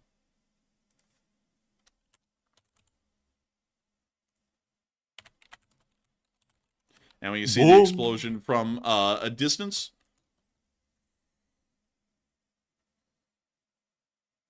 and we see the smoke rising, and then the video clip ending. But still, pretty nice to see. And moving on from that and further down the line and into the area around the Avdiivka front near Berdichi, we got to see that a Russian was begging other soldiers not to come to Ukraine because apparently it's not fun here. And I'm just gonna let this video play because you can really hear the emotion. But here's the clip. Женой Фикса, Веснин Олег Николаевич. Сейчас, пока птичек нету, сидим, отдыхаем, спрятались.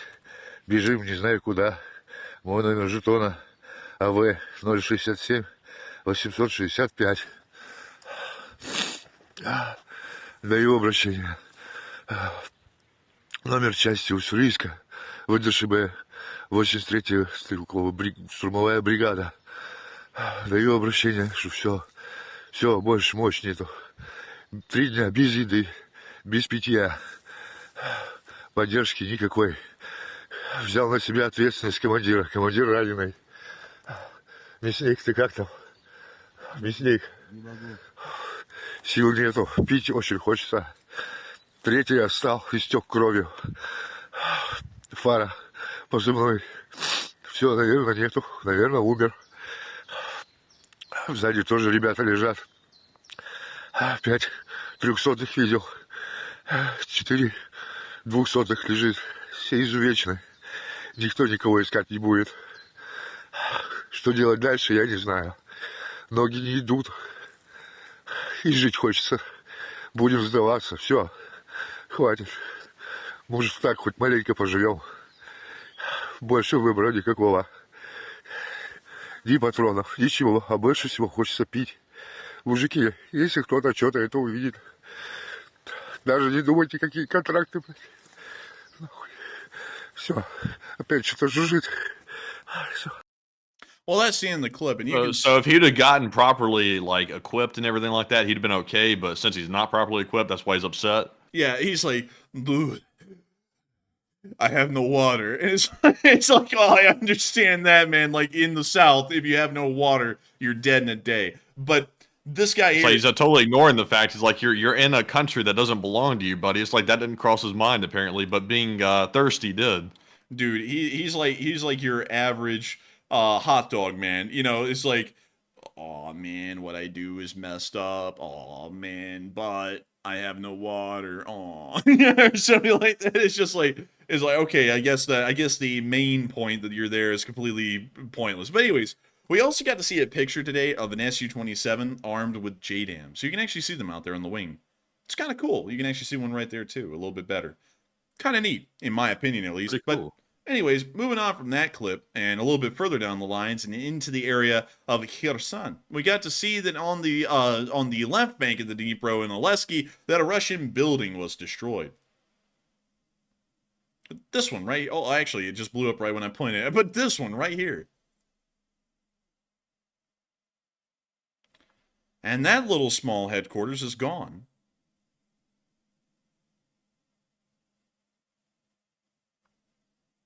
And with that, that's the end of that clip. Terrible to see another Russian command headquarters gone just like that. And moving on from that and over into the area around Odessa, we also got to see a Zala destroying a little Russian drone. Well, actually, a Zala got destroyed by a Ukrainian anti-air unit. Why in the world am I having such a hard time talking? Anyways, here's the clip. And we got to mute the Pirates of the Caribbean music, but we can see the Zala up there. And we can actually see that it's being captured on camera in 4K Ultra HD. And that thing going to be busted. Boop. And they got it. That's like dead on the nail. And there it is, crashed in the middle of a wheat field. Zala zala zing. And now you see the Ukrainian soldier talking about it. Also, by the way, I like his front handguard on his AK. That's actually kind of cool. I wonder what that is. And also that buttstock is really nice. I like the wood grain on that. Very beautiful. Really pretty.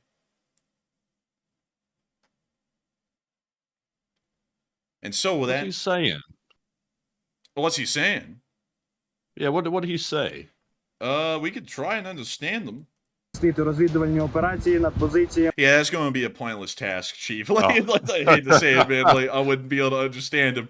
But anyways, with that, we are now moving out of the area of Odessa, and we're now moving up to Kyiv, because we have a pretty interesting air defense report. We were able to see that one Kinzhal hypersonic missile was shot down overnight, along with 4 KH-101 cruise missiles and 24 Shahed 136s. Overall, the air defense numbers were incredibly good last night, and we are trying to see how much better it can get when more Western air defenses are added in. Because one Kinzhal hypersonic being shot down is actually a pretty nice thing. We don't really see that often, but then again, Kinzhals aren't really used a lot. But still, pretty interesting to know. But with that, we're now going to be moving on into Kyiv to cover the speech from President Volodymyr Zelensky here on day 840 of the war. And it looks like it's not on his website again, so let me go to YouTube, and let me go to the President of Ukraine's YouTube channel, and let's see here. Can we get some stats? Ooh, dude, we are absolutely capping the President of Ukraine. Like, that's like 5 million views, whereas the first is 1.6. So we're doing pretty good. Wow. So let's see here. Interestingly enough, he didn't make a speech today. Don't know why. No. I have no idea why. I have no clue. He made no speech at all. So sadly, y'all get no speech. No speeches. But still, with that, that rounds out the first segment of the stream. And this gets us on into the very second segment of the stream, where we get to talk to all of y'all about whatever the hell y'all want to talk about. Literally anything and everything. It doesn't even have to pertain to the war. It could be a hood review. It could be like a personal life experience. It could be anything. I mean, y'all could literally talk about anything and everything y'all want, and we will talk about it. But nevertheless, I got to thank everyone for joining us tonight so far. At the peak, there was 10.3 thousand people here, and 50,000 people have watched this stream as of this moment live on air. And I got to thank every single one of y'all so much once again for joining us even so far. There's still a lot of things that have been going on, a lot of stuff, interesting things to talk about. But with that, Matthew, take it away. All right, so I did not have time to run a third poll, sadly. I was going to try to make it and run it during the speech, but sadly, I was told by Ms. Disa that Zelensky had a meeting with His Royal Highness Crown Prince Mohammed bin Salman Al Saud, if that's how you say it. So apparently he was busy with that today and didn't have a chance to make a speech, sadly, because we enjoy the speech because we like to hear Zelensky say what he's going to say, and we also like to have a small little break. But Zelensky did not give us that today because who needs a break? But anyways, we're jumping into our Super Chat questions once again, and this one goes to Andy L., a longtime channel legend who puts in a $20 donation. And thank you very much, Andy, for that support. He said, long live the LSA, and please take a question from that chat. And long live the Lee Spring Army, Andy L. And thank you so much for being a legend of the Lee Spring Army and supporting this channel and helping it to keep on running, because it is folks like you who have made this thing possible for such a long time and have helped us to make this thing a reality for 840 days now. And so I thank you greatly for the support and helping this channel to keep on running again. And we will make sure to get a live chat sponsored by none other than Andy L. And so with that, what is the live chat that we got, Matthew, sponsored by Andy L? So this one is going to go to Mick. He said, what is the exact cost of the S-500 to produce?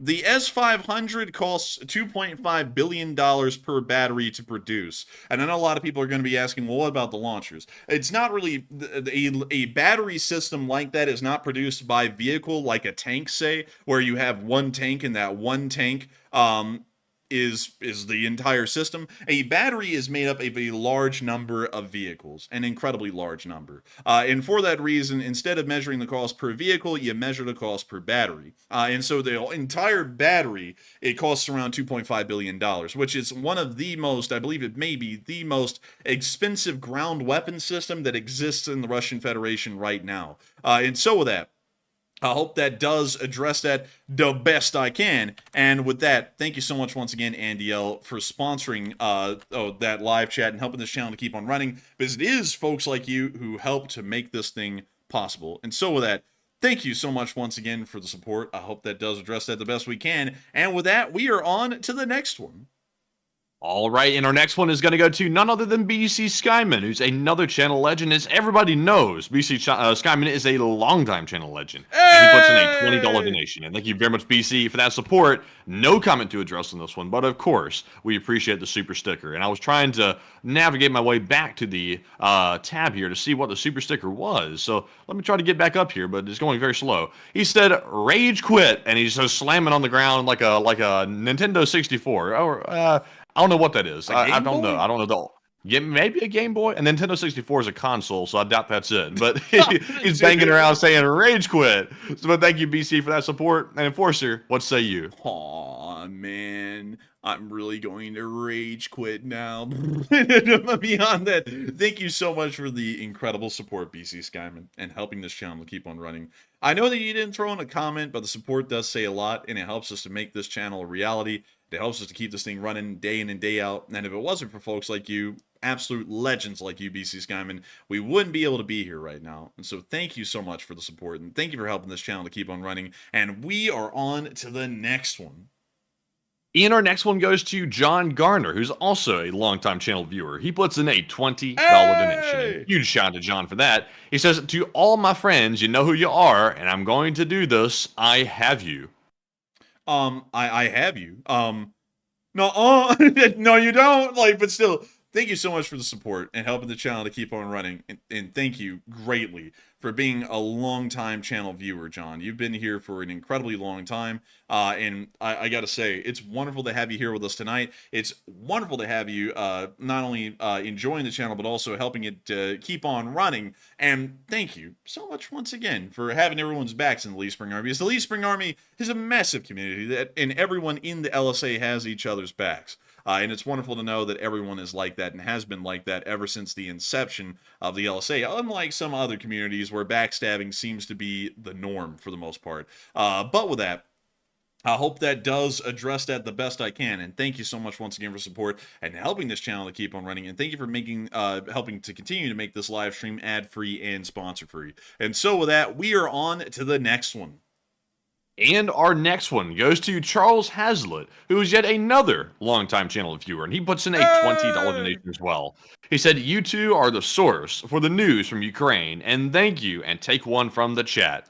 And thank you so much for saying that we are the source of Ukraine war news. It is a high honor for people to say that. And usually I would argue against that. And I'd say, not really. Like, you know, there's a lot of people out there who do this. But allow me really quickly to go pull up Playboard, which is a website that you can go to that compiles a whole bunch of information on different folks, different YouTube channels, all that kind of stuff. And interestingly enough, they actually organize the top 100 charts every single day of the week. So 6 days a week, we are on this chart. Like, no lie, we are almost always on this chart at this point, which is something that is really wild to know that we're on this chart, but we're not in the top 10. Like, you know, we've only made it into the top 10 once. But if we scroll down this list, let's see here. We've got Law and Crime Network. They beat us. Let's see here. Who else beat us? That would be interesting. Let's see here. Disney Junior. Let's see here. We got this channel here, and that name doesn't sound that great. I'm not gonna lie. Like, just saying. PP Tunes. And then we got Coco Melon. And then we've got oh, look, it's us at number 58 in America yesterday. We were in the top 100. So look at that. Isn't that great? And I don't think anyone above us has the tag Ukraine or really that kind of news in it at all. So let me see. It doesn't look like it. Yeah, it does not look like it at all, actually. So interestingly enough, we were number 58. We are in the top 100 by a good bit. And what's even crazier, Matthew, is the people we beat. And let me show you. So we got NBC 10 Boston, which is covering a murder trial, which usually those get a lot of traction. And then we have, let's see here, Crypto Banca. Who's talking about that Bitcoin. But anyways, let's see, what else do we have? We got PBS NewsHour. We beat them. We also, let's see, we beat Stock Market Live. And then we also beat, let's see, Fox 5 Atlanta, which is covering Young Thug's trial, which actually got a lot of attention because of some specific judiciary actions that were taken. But let's see. And then we got Young Thug. Man, we got young blood up there on the stand. And then we got Associated Press. We beat Associated Press. And then, interestingly enough, we beat this person. And I was like, huh, that's wild. Like, we by a large margin, actually, because we were like 30 spots above them. And then, let's see, we beat out Fox Business. We then actually beat out what appears to be a Ukrainian channel, like an actual Ukrainian news channel. We beat them. We then beat Dateline NBC, aka Chris Hansen. By the way, guys, Chris Hansen here. You're on Dateline NBC. Well, you know, I don't think he's even on Dateline NBC anymore, is he? I think he moved on to like his own stuff, where he's like chasing down the predators, like on his own on YouTube or something like that. I think he's chasing down like credit card fraud now, because the whole To Catch a Predator thing actually ended. I don't know if you heard the story, Matthew, but they actually axed the show because they ended up catching, I think it was some like superintendent of a school or something like that, and they were getting ready to raid his house, and the guy actually ended up taking himself out. If you know what I mean. Oh. And so that was actually caught on the cameras of the show. And while it was never aired live on TV, you can find the video of it out there on the internet. And I've actually watched it. Like, you can hear them like, okay, we're about to breach the house, because the guy had blockaded himself in the house. And they're like, okay, we're about to breach the house. And you hear and like from inside the house. And then they get in there, and about 7 minutes later, they're like, yep, he's dead. He shot himself. And it was like, oh. And so that was what ended that show dead in the water. So now he does credit card fraud or something like that. But let's see. That was a hell of a change too, moving on from catching predators to credit card frauds. Like, how do you move from those two things? Dude, But I still say that pizza in that one episode that one pedo brought over, like that pizza I'm talking about. Oh yeah, the one one where he ate it. That pizza did look tasty. Yeah, it looked tasty, man. I'm telling you, that was some good looking pizza. I'm telling you what, man, it really did look pretty good. I'm not gonna lie. But also, Matthew, he went from going, I see you're here to meet 13. He went from that to, I see your credit card score is a 540. It's just like, what a change. I was like, that's an actual pretty big change. But anyways, moving on from that, I just wanted to point out that we were in the top 100 again, which is crazy. And I got to give a huge thanks to all of y'all once again for always watching this show where we end up in these crazy top 100 charts. But anyways, with that, I hope that does address that the best we can. And thank you so much once again for support, by the way, in saying that this is the Ukraine War News channel. But as far as the live streams are concerned, it certainly is. But in the video form, there's a lot of other YouTube channels that do beat us every single day in terms of the numbers. But in terms of the accuracy and factuality, I might be able to contend that one a little bit. But still, with that, thank you so much once again for support. I hope that does address that the best I can. And thank you once again for having such high praise and kind words for the channel. And so with that, we are on to the next one. All right, and our next super chat is going to go to Surprise It's Us, who puts in a $20 donation. And thank you very much, Surprise It's Us, for that support. They said Rangers Rule still needs prayers and any positive energy that you can spare, and LSA. And also, I do hope that Rangers Rule is recovering, by the way, because it's been a rough time these days for Rangers Rule, and I do hope that they're doing better. But Enforcer, what say you? And I would have to say that I hope Rangers Rule is doing better. Rangers Rule is still going through a bit of a rougher time, and I hope that everyone continues to send a lot of support his way and a lot of attention, because folks in situations like that always appreciate a good amount of support and a good amount of help wherever it can come from, even if it's just someone saying, I hope you're doing well. It means a lot to them. And so I got to thank you so much once again for support, Surprise It's Us, and bringing that back to everyone's attention. This is a very important thing to keep on everyone's mind. And of course, very important to make sure that people continue to support folks who are in tougher times here in the Lee Spring Army. And so with that, thank you so much once again, Surprise It's Us, for bringing that to everyone's attention. Now, I hope that everyone wishes Rangers Rule well in the live chat. And a huge thanks to Rangers Rule for being an old guard, and a huge thanks to you, Surprise It's Us, for being an old guard as well, and having been with this channel for over 2 years at this point. And so with that, thank you so much once again. I hope that does address that well. And with that, we are on to the next one. All right, and the next super chat here, Oblivion, and it just like you faded out into oblivion. And I was like, what the hell is that? And then all of a sudden I just heard like tapping, like it was a tap, tap. I was like, what the hell's going on? I was like, it's creepy as hell. And then finally you came back, you just faded back in. That was weird. Oh, that is kind of weird, Matthew. That's really weird. Are you saying that we're in danger? Whoa, Jack, what was that? It sounded like a chair. It sounded like a chair, man. You know, why are you adjusting your chair like that on the air, man? I'm not adjusting my chair, Matthew. I'm making sure to adjust other things. But still, with that, I hope it sounded to me like you were adjusting your chair. I think that's what it is. I think I was adjusting my chair. I think I was. But beyond that, I hope that does address it well. Sorry about the lag, everyone. To quickly explain, lag only comes around intermittently on this channel, specifically when a certain group of people get pissed off about something, whether it be made up or real. And so usually we end up getting attacked in some form over the internet, and then that starts causing some issues.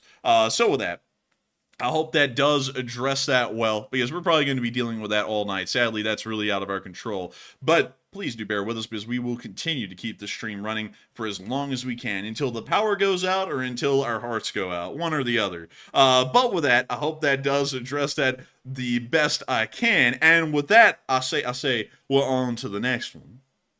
All right. So also, by the way, I saw Enlightened Crypto Goon. This is very interesting.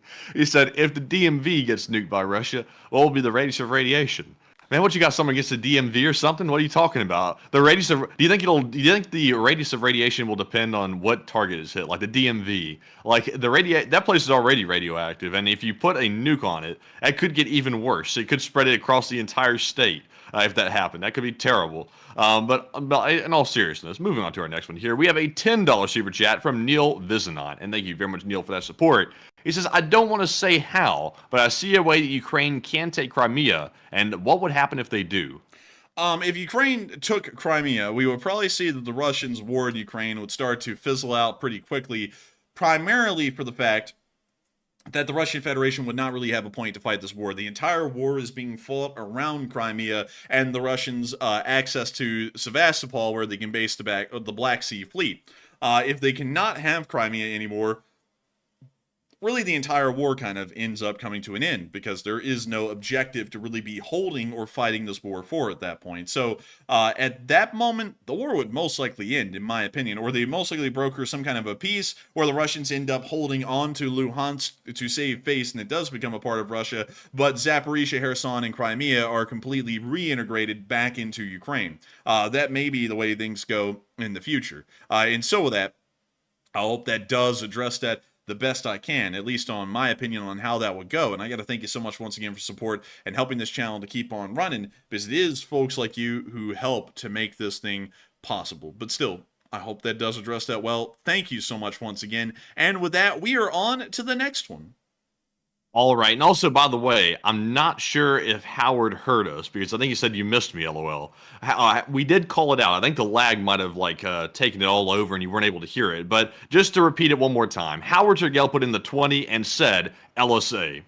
And LSA, baby! And I got to thank you so much once again, Howard Turgell, for the support.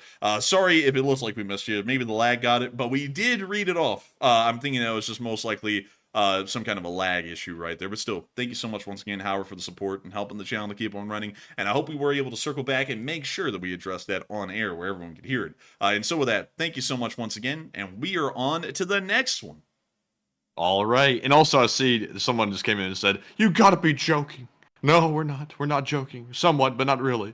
But anyways, moving on to our next one here. We have a $10 super chat from Jack Ragnarsson, I believe it said. Hopefully I'm not butchering that. But thank you very much, Jack, for that $10 support. And he says, hey, Enforcers, love your content and have been watching since the first days of the war. So he's an old guard. And he said, and can we get a private Alan McMarmot of the Leaf Spring Marmot Corps? Wait, a private one? How do we do a private one? It's like, we can do a public one, but a private one, I don't know. But still, I do thank you so much for the support and helping this channel to keep on running. And thank you for having watched since the early days of the war. That's usually how most of our viewers are. Most of them have been watching really since day one of the war, which is pretty crazy to think that we've been able to retain an audience for 840 days. That's something wild to think about. But beyond that, I thank you so much for being here for that entire time and supporting this channel and helping it to be possible and helping us to keep this thing running. Because if it was not for folks like y'all, we wouldn't be able to be here on air right now running this thing. But we can get a little bit of Marmot. We can get a little bit of it. Just a small bit of it. I mean, we got to whip that thing out. We got to get it. And so let me put that thing on. Whoa, Jack. Whoa, Jack. Whoa. I never even heard. That perk 30 got me seizing up. But anyways, hey, it's the Marmot, baby. Oh, hello there. How are you, good sir? Would How you do you do this fine day, good sir? Would you like a plum, Governor? Or better yet, would you like a rock? What would you like, Governor? Oh. Or some of that fat, juicy cake, Governor. You want some of that cake? Look at that. Or some of that fat tail. Dude, that tail is exceedingly fat. Like, that is not a tail. Oh, man. I'm just saying. That tail is like a good, 50-pound tail right there, a 50-pounder. Dude, that thing be putting that thing down in the water as an anchor. I mean, for real. But beyond that, what does the fly have to say? Aw, man, only God above can save me now. Or something like that. Oh, man. And oh, my goodness. Goodness gracious. And that's all the relaxation signal say. That's a big daddy. That thing is a big daddy. That thing's a fat daddy. But beyond that, I gotta say, thank you so much for the support and throwing in a little bit of a reference to Alan the Marmot. Alan! And this thing be chunky, because I don't, considering really quickly that we have a special group of folks here with us tonight that may or may not have been around for the last time that we showed this thing. I've got to put out a little bit of background, and I'm sure they know this, because they're from a place where marmots are, but marmots don't look like this. This is like the worst depiction of a marmot ever. It's practically a New York subway rat that was depicted as a marmot. So a normal marmot is actually pretty cute looking. They're not bad. Like, this is a normal marmot. They're what we call in America groundhogs. But yeah, that's a marmot. That's what they're really supposed to look like. They don't look like whatever the hell that thing is. Like here, oh yeah, by the way, here's all the different kinds of marmots. This one's actually kind of cool. But there are some really hideous ones, no joke. And let me see if I can find one. This one actually does look a bit like the source material. I'm not gonna lie. But they're all cute, you know, like they're all cute. And then you get this thing. Like, who in the hell like said, yeah, that looks like a marmot. That looks like a rat. Like, it just looks like a fat rat that's just sitting out here chilling. And it's also literally in oblivion too. It's like the background is literally just like a tan background. It's like, come on, like, couldn't you been more creative with that? Like, put it on a field or something. Like, it looks like it's just like a marmot in like suspense. Dude, the marmot's like, I actually live in animated suspense. Please help me. It's like, there's nothing here. It's just the rock, the plum, the fly, and some rocks, and that's it. Like, we're just screwed. Like, I'm gonna starve in like 3 days. Please, like, really. Help. Like, and also another thing I saw, man, they're like, what the hell is a marmot? And are you kidding me? Like, y'all don't know what a marmot is. It's a rodentia. It's part of the rodentia family. It's a rodentia. But here's another one. Oh, that one's actually pretty rough looking. Like, oh dear, man, that's a grizzly one. That's grisly. Dude, this thing comes out, man. I'm actually probably going to shoot myself before it gets to me because I'd be scared of this one. Like, whoa, Jack, that's just a joke. That's a prank, by the way. For legal reasons, that's a joke, like 100%. But beyond that, I wouldn't let that thing near me. Like, I would let the other ones near me, like this one. That's actually really cute looking. And look at its like cute little smile and everything. But this one, though, no way. I'm not letting that thing near me. Like, never. That thing would probably take a chunk out of me, and I'm not letting it do that. But anyways, beyond that, I hope also, this one is from Novosibirsk, by the way. This one's in Siberia. Oh, it's a Russian rat. Yeah, this one's a Russian one. It goes, Suka, bля, psiki the nahly. It's like, oh, hello, dude. This thing, when it gets killed, it specifically gets run over by a buhanka. Like, that's the only thing that, like, the natural predator of the Russian Novosibirsk region, Marmota Koschinskoy, is the buhanka, 100%. This thing gets run over probably daily by buhankas. I just like how the Russian one right here is literally the only one in captivity. They've like captured it in a bag. The rest of them are like out in the wild. They're taking photos of it. Like the Russians had to go bag it and like torture the thing. Like, here's a picture of the rodent, blyat. We're going to eat him later. They're sort of just like, damn, my life's over. It just ended. Dude, this marmot looks like it had its head shoved into the side of the bag, like closing its eyes, like, please let this be a dream. And then the Russian opened up the bag and said, where are your papers, blyat? And it turned around and it's like, huh? That's what it looks like it's doing right now. But man, there's some cuter ones like these. These are fairly cute. Although it still has like that chunky head that the other one had that I'm kind of not a big fan of. And then you have this one, which is found in Kazakhstan. So this is the Borat of the marmot world. Like, this one would go, very nice if you saw it in person. But anyways, with that, I hope that does address that well. And they said, it looks like a dead possum. How dare you? Like that dead possum down the street. But anyways, with that, I hope that does address that well. And I thank you so much once again for supporting, allowing us a short moment of marmot. I love it! And thank you so much once again for supporting this channel and helping it to keep on running. Because it is folks like y'all who help us to make this thing possible and keep it running. And so with that, thank you all so much once again. Thank you so much once again for supporting. Thank you for helping this channel to keep on running and allowing us a little bit of Alan the Marmot time. And with that, we are on to the next one. And also, you know that dead possum down the street? You know, I heard you mention that. You know what I'm talking about? Uh-huh, yeah, the one Man, that you noticed he went missing, right? Oh, really? He went missing. You know what happened? What happened to him? I took him. You didn't take him. The vultures No, took him. Like, I was repulsed by that. I was like, you didn't take him. I was like, you're not bringing that thing over here. No. Well, you see what happened, folks, is that on our drive home right now, there's a dead possum out there. and it's being dragged around right now by the vultures. But that's all I'm gonna say about it. But it's been on tour. Like, it went from one side of the street to the other in the bushes, and then they pulled it back out into the street today, I guess for public execution. I don't know. But the vultures are feeding on it, so I'm just leaving it alone. I'm letting the vultures do their thing. But I think they're really enjoying that. I think it's one of those nice summer meals that really gets you in the spirit of summer, at least for a vulture. But anyways, with that, I wonder who killed that one. Like, how the hell did that possum get like that on the road? Someone was booking it. Like, somebody had to be going fast. And like, how the hell do you kill that thing on this road like that? Like, Dude. that it should not be possible to become roadkill in here. Dude, I've seen so many squirrels, man, in this area getting flattened. Like, I'm not talking about like run over. I mean flattened. Like, they are literally pancakes. I don't know how fast people are driving around here. They shouldn't be driving too fast, but I think a lot of people are speed demoning it. And I think someone I know in particular might actually be goosing their car every single chance they get. They might be the one. I don't know. But I'm just saying, there's a lot of flattened squirrels around here. I mean, a lot of them. But with that, and also joking, by the way. But with that, I hope that doesn't address that I well. took good care to dodge those squirrels. Like, I don't hit them. Like, I think in my whole like time living up here, I think I might have flattened one of them, and it was just by a horrible accident. It was a terrible accident. He missed the front tires, but unfortunately, somehow he missed the back. He didn't aim right, and he got caught by the back. Terrible. I felt terrible for the rest of the day. But you know, the squirrels, they got to learn. You know, it's like they play like chicken with the car. It's like eventually it's going to catch up. I mean, I'm telling you, it will. And Maddie, remember that one time that our mom, when we were down in another city, and she was driving home one day and the squirrel ran out in front of the car, but she didn't run the squirrel over. She only ran over its tail. So then she looks back in the rearview mirror and it was skulking off the road and its tail was flat on the ground. Like, oh my goodness. That was terrible. I wasn't there for that, but I heard the story. And it's sad, but it's funny at the same time. But still, with that, I hope I addressed that incredibly well. And with that, we are on to the next one.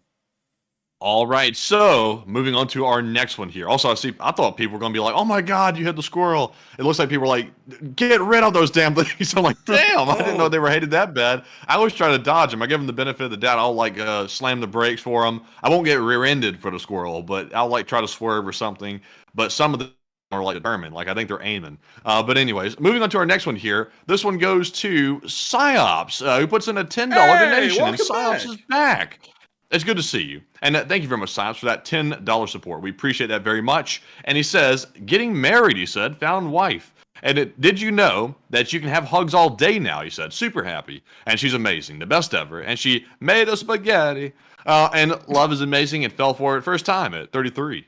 Hey, and congratulations, Psyops, on getting married and finding a wife and everything. Like, that's actually very impressive of you. Congratulations. And I cannot wait to have you back, because apparently that's what you've been busy on, Psyops. But nevertheless, I gotta, and also that is a pretty sweet deal. Just free hugs all day. I mean, like, who in the world could disagree with that, Maddie? That sounds like a pretty fair deal. But let's see here. And she's amazing, the best ever, the best, Jerry, the best. And I would hate to know that you were marrying someone and they were not the best ever. It's like, are you sure you're marrying them like for the right reason? So I'm glad to hear that she is the best. But beyond that, I gotta thank you so much once again for being here, Psyops. We've been wondering where in the hell you've been. It's been an incredibly long time since we've seen you in here. It's great to have you here tonight, and it's wonderful that you came back with some absolutely incredible news. And so I hope that y'all have a fun time getting married. I hope y'all have an incredible marriage, and a huge congratulations to you. And it's great to know that we have been knowing you on at least a semi-personal level, or maybe even a personal level, for at least 2 years now. And I got to congratulate you greatly for that. And so with that, thank you so much once again, and welcome back, Psyops. And I hope I was able to address that the best I can. And with that, we are on to the next one. And thank you once again for the support. All right, so moving on to our next one here, we have a $10 super chat from Frostbright Productions, who puts in that 10, like I said. And thank you very much, Frostbright, for the support. He said, my LSA testimony. He said, was wearing my pink LSA shirt and visited a recycling center. Ran into a U.S. veteran and got to tell him about this channel and what the LSA stood for, and he approved and got your info now, and LSA. Hey! And I gotta say, thank you so much for the support. And also, that is really cool to hear that you had an LSA shirt. thank you again for getting one and supporting the channel. And also, by the way, we haven't even plugged this tonight, Matthew, but officialenforcerstore.com right now is open for international patch sales. I don't know if you and me forgot about that, but international viewers, yeah, I think we both completely forgot about that. I put the link in the description though. So if you want to click on the link in the description below, it is the first one down there. You will be able to make it to the official Enforcer Store website if you are an international viewer only, and you will be able to buy a 3-pack of combat patches, or as they're called, morale patches. But beyond that, I want to make sure to throw that out there while we were thinking about it, since you brought up LSA merch. And also, I gotta say, huge thank you so much for getting the shirt, and also that's really cool to hear that U.S. veteran heard about it and decided to subscribe. That's an interesting way how some people have found the channel, is just by the word of mouth. It's not that common actually for that to happen. Usually a lot of people just find us randomly over the internet, but that is really cool to hear that you were able to tell someone about it and that they subscribed. I know a fair amount of people who have done that, especially here in Birmingham. And also what's really interesting is that the number of people from Birmingham, Alabama that are in this live chat continues to grow. Like, it's actually really bizarre because we'll see more and more people now saying, hey, I'm from Birmingham, Alabama. And it's like, are you? It's like, and it's really weird because I actually, while I was out with a group of friends, and we were out doing our thing and everything, getting, I think it was ice cream or something, we actually ran into someone who went to college with me, but also became a regular viewer of the show because they knew me. And then I eventually told them, I think right at the end of that class in that semester, that I ran a YouTube channel. And so they subscribed and started watching. So then I ran into them at the window, which was pretty wild. But beyond that, it is crazy to think about how many LSA viewers are just in Birmingham, Alabama alone. And I got to say, thank you so much for support and spreading the word, because maybe now it won't just be Birmingham, Alabama, which is the birthplace of the channel and the Lee Spring Army, but it will be the entirety of the country that gets to know me, which will be very important for when I run for president in 2040. Can I get an LSA in the chat for that? But with that, I hope that does address that well. Thank you so much once again for the support. And with that, we are on to the next one. And our next one goes to Leadfoot, who puts in a $10 donation. And thank you very much, Leadfoot, for that support. He said, Enforcer, if Ukraine had a magical sea baby they could reach Cuba, would they take the shot? And should they take the shot? Reread that one again really quickly, Matthew. He said, if Ukraine had the magical sea baby, the Navy drone that could reach Cuba, would they take the shot? Should they take the shot? Yes, they should take the shot if that vessel is in international waters. And yes, they should take it. They could do it, and they should do it. That would be my answer to that. But the reality is that they don't have a drone that could reach all the way across the Atlantic. That is just way too far. But still, that would be pretty cool. I mean, that would be pretty freaking cool if they could. And also, that would make sure to let the Russian Navy know as a whole they're not safe anywhere, even on the other side of the world for the most part. But with that, I hope that does address that well. Thank you so much once again for the support and helping this channel to keep on running, because it is folks like y'all who help to make this channel possible and help us to keep this thing running. And so with that, thank you so much once again. And we are on to the next one. All right. And I'm for the first time ever, I'm seeing people in the live chat popping up and saying the craziest things. I saw someone say, you guys ruined my life. I watch your shows every day, and the wife is spewing. Oh, goodness. No. Well, I tell you what, I'm sorry to hear that. I can only imagine. For some people, like, the time zone's different. So y'all are actually staying up not until about 12 or so at night. You're staying up till about 1 in the morning, which is quite late. Very dedicated, by the way, and we appreciate it, of course, because we're staying on till about 12 our time every night, and it's pretty late, but I can only imagine staying on later than that, or even for the UK audience, like, that stays up until, like, the morning hours. That's just insane. Dude, the British viewers get on this show at 3 a.m. in the morning. Like, they're up at 3 in the morning to watch this show. That's just wild. That's like extreme dedication to the LSA. That is huge. I mean, dude, that's actually insane when you think about it. Getting up at 3 in the morning, like, so to let y'all into a bit of what our lives are like. I don't know when Matthew goes to sleep, because he generally like disappears. About 2 in the morning. About 2 in the morning. I go to sleep about 3 or 4 in the morning most nights, and end up doing a whole bunch of stuff after the stream is over. And so my day is really weird because I go to sleep at like 3 or 4 in the morning, and then I'll wake up.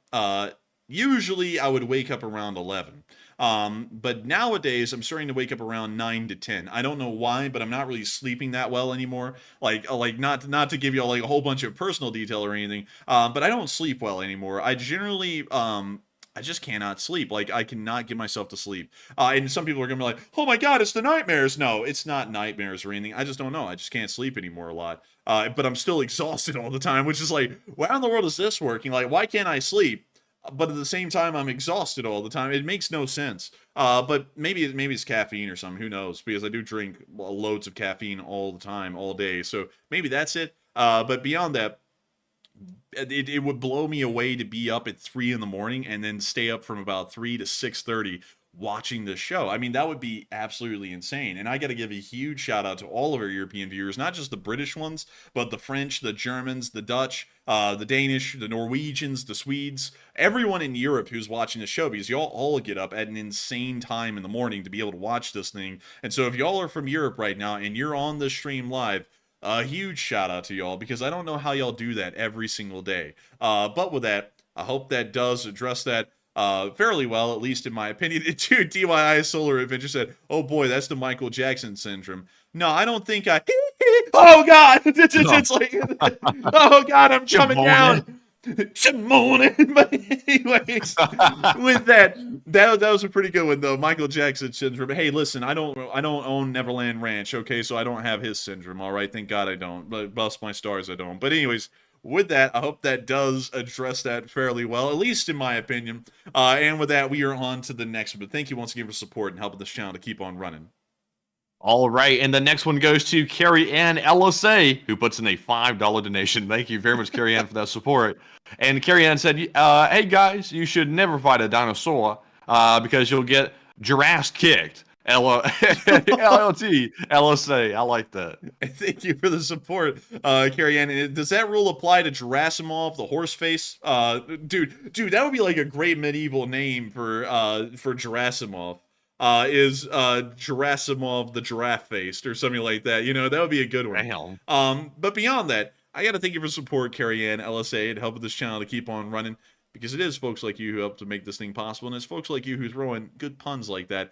They give me a good laugh. And so with that, thank you so much once again for support. I hope that does address that well, and thank you once again for helping this channel to keep on running and making this channle possible. Because if it wasn't for folks like y'all, we wouldn't be able to be here right now. And once again, a huge shout out to the first LSA couple, Nick LSA and Carrie Ann, who have both been with this channel for quite a while and continue to help it to keep on running. And so with that, thank you so much once again, and we are on to the next one.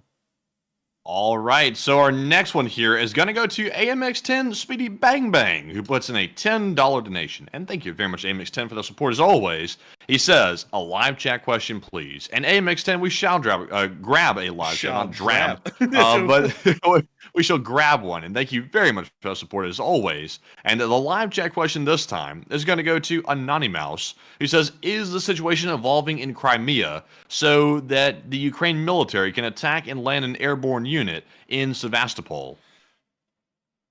Sadly, no, because Sevastopol would be so far away from the front lines that no offensive effort would ever be able to have the speed to reach that airborne force in Sevastopol before they collapse, because their supply lines would be non-existent from the beginning. They would pretty much just be holding out until they would be relieved later.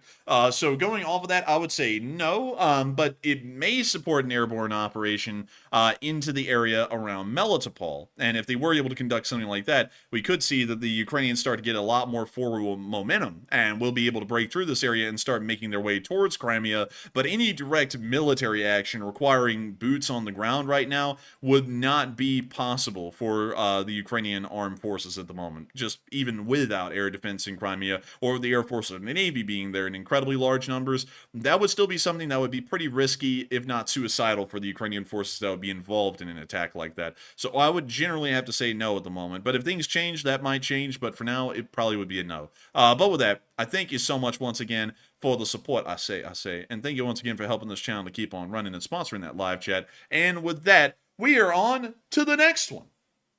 And our next one goes to Augustin Lara, who puts in a $5 donation. And thank you very much, Augustin, as well for that support. He says, LSA, and it's nice to get the real news. And thank y'all for not bending the truth for them clicks.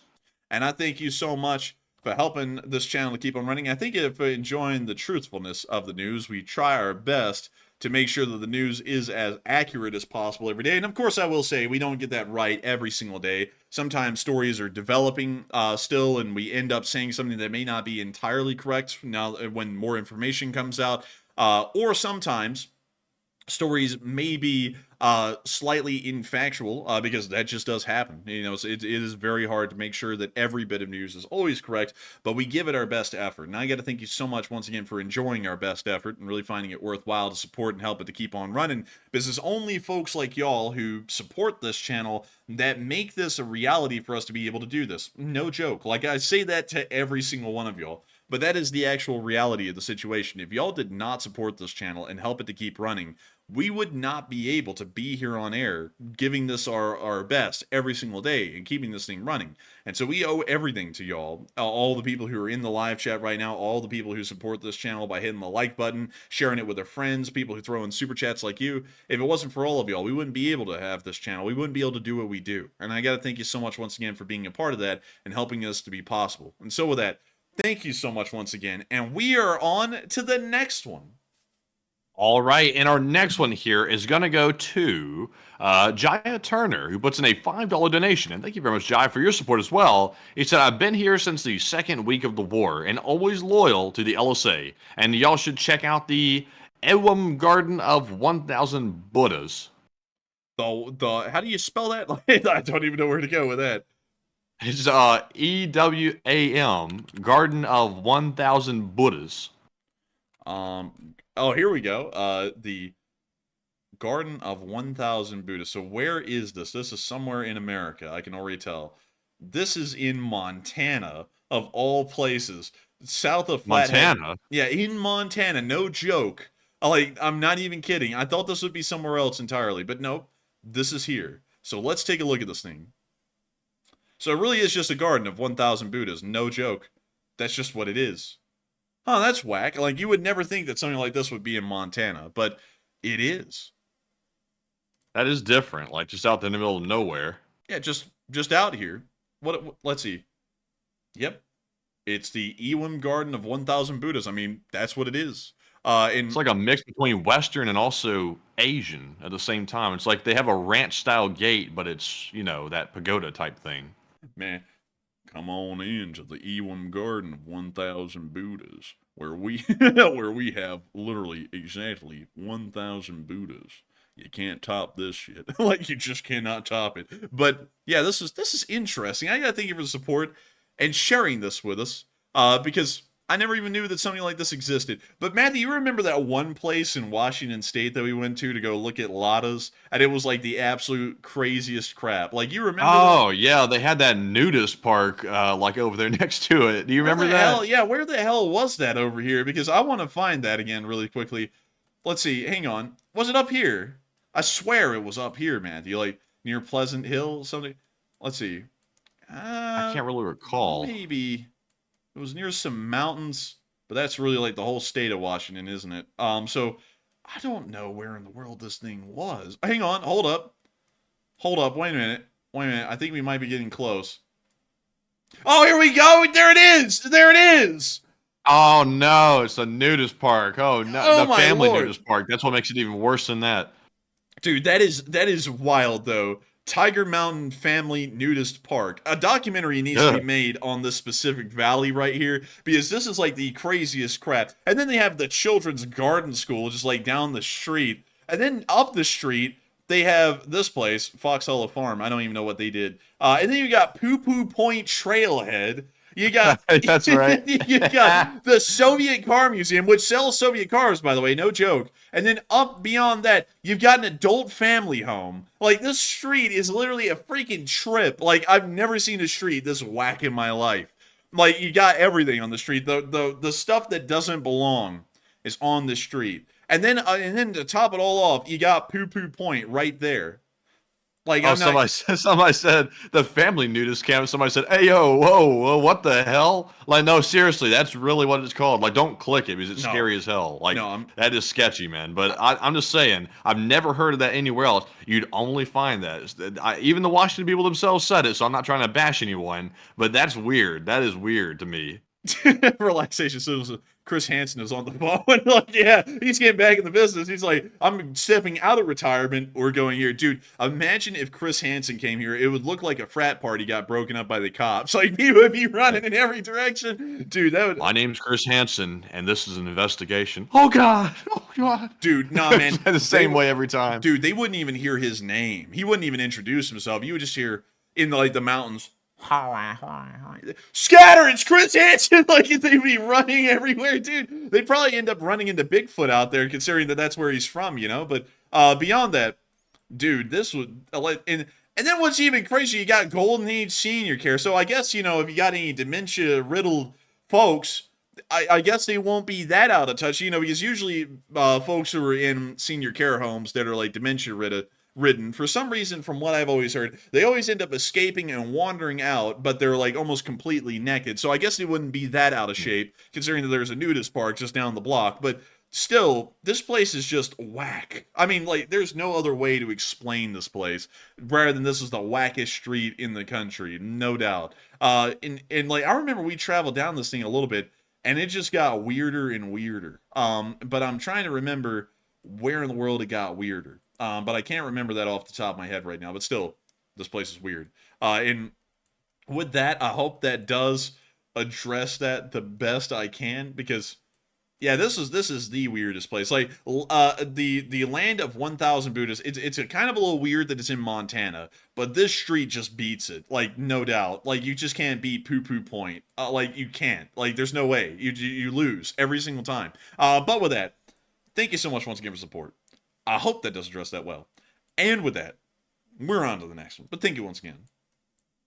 All right, so our next one here is going to go to Becky D, who puts in a $10 donation. Thank you very much, Becky, for that support. And they said, thank you. And thank you, Becky, for the support and helping this channel to keep on running. If it wasn't for folks like you, we wouldn't be able to be here to thank you for the support. And you wouldn't be able to be here to thank us. And so I got to thank you so much once again for supporting this channel and helping it keep on running. Because if it wasn't for folks like you, we wouldn't be able to make this thing possible. And so thank you instead. And so with that, I hope that does address that well. And we are on to the next one.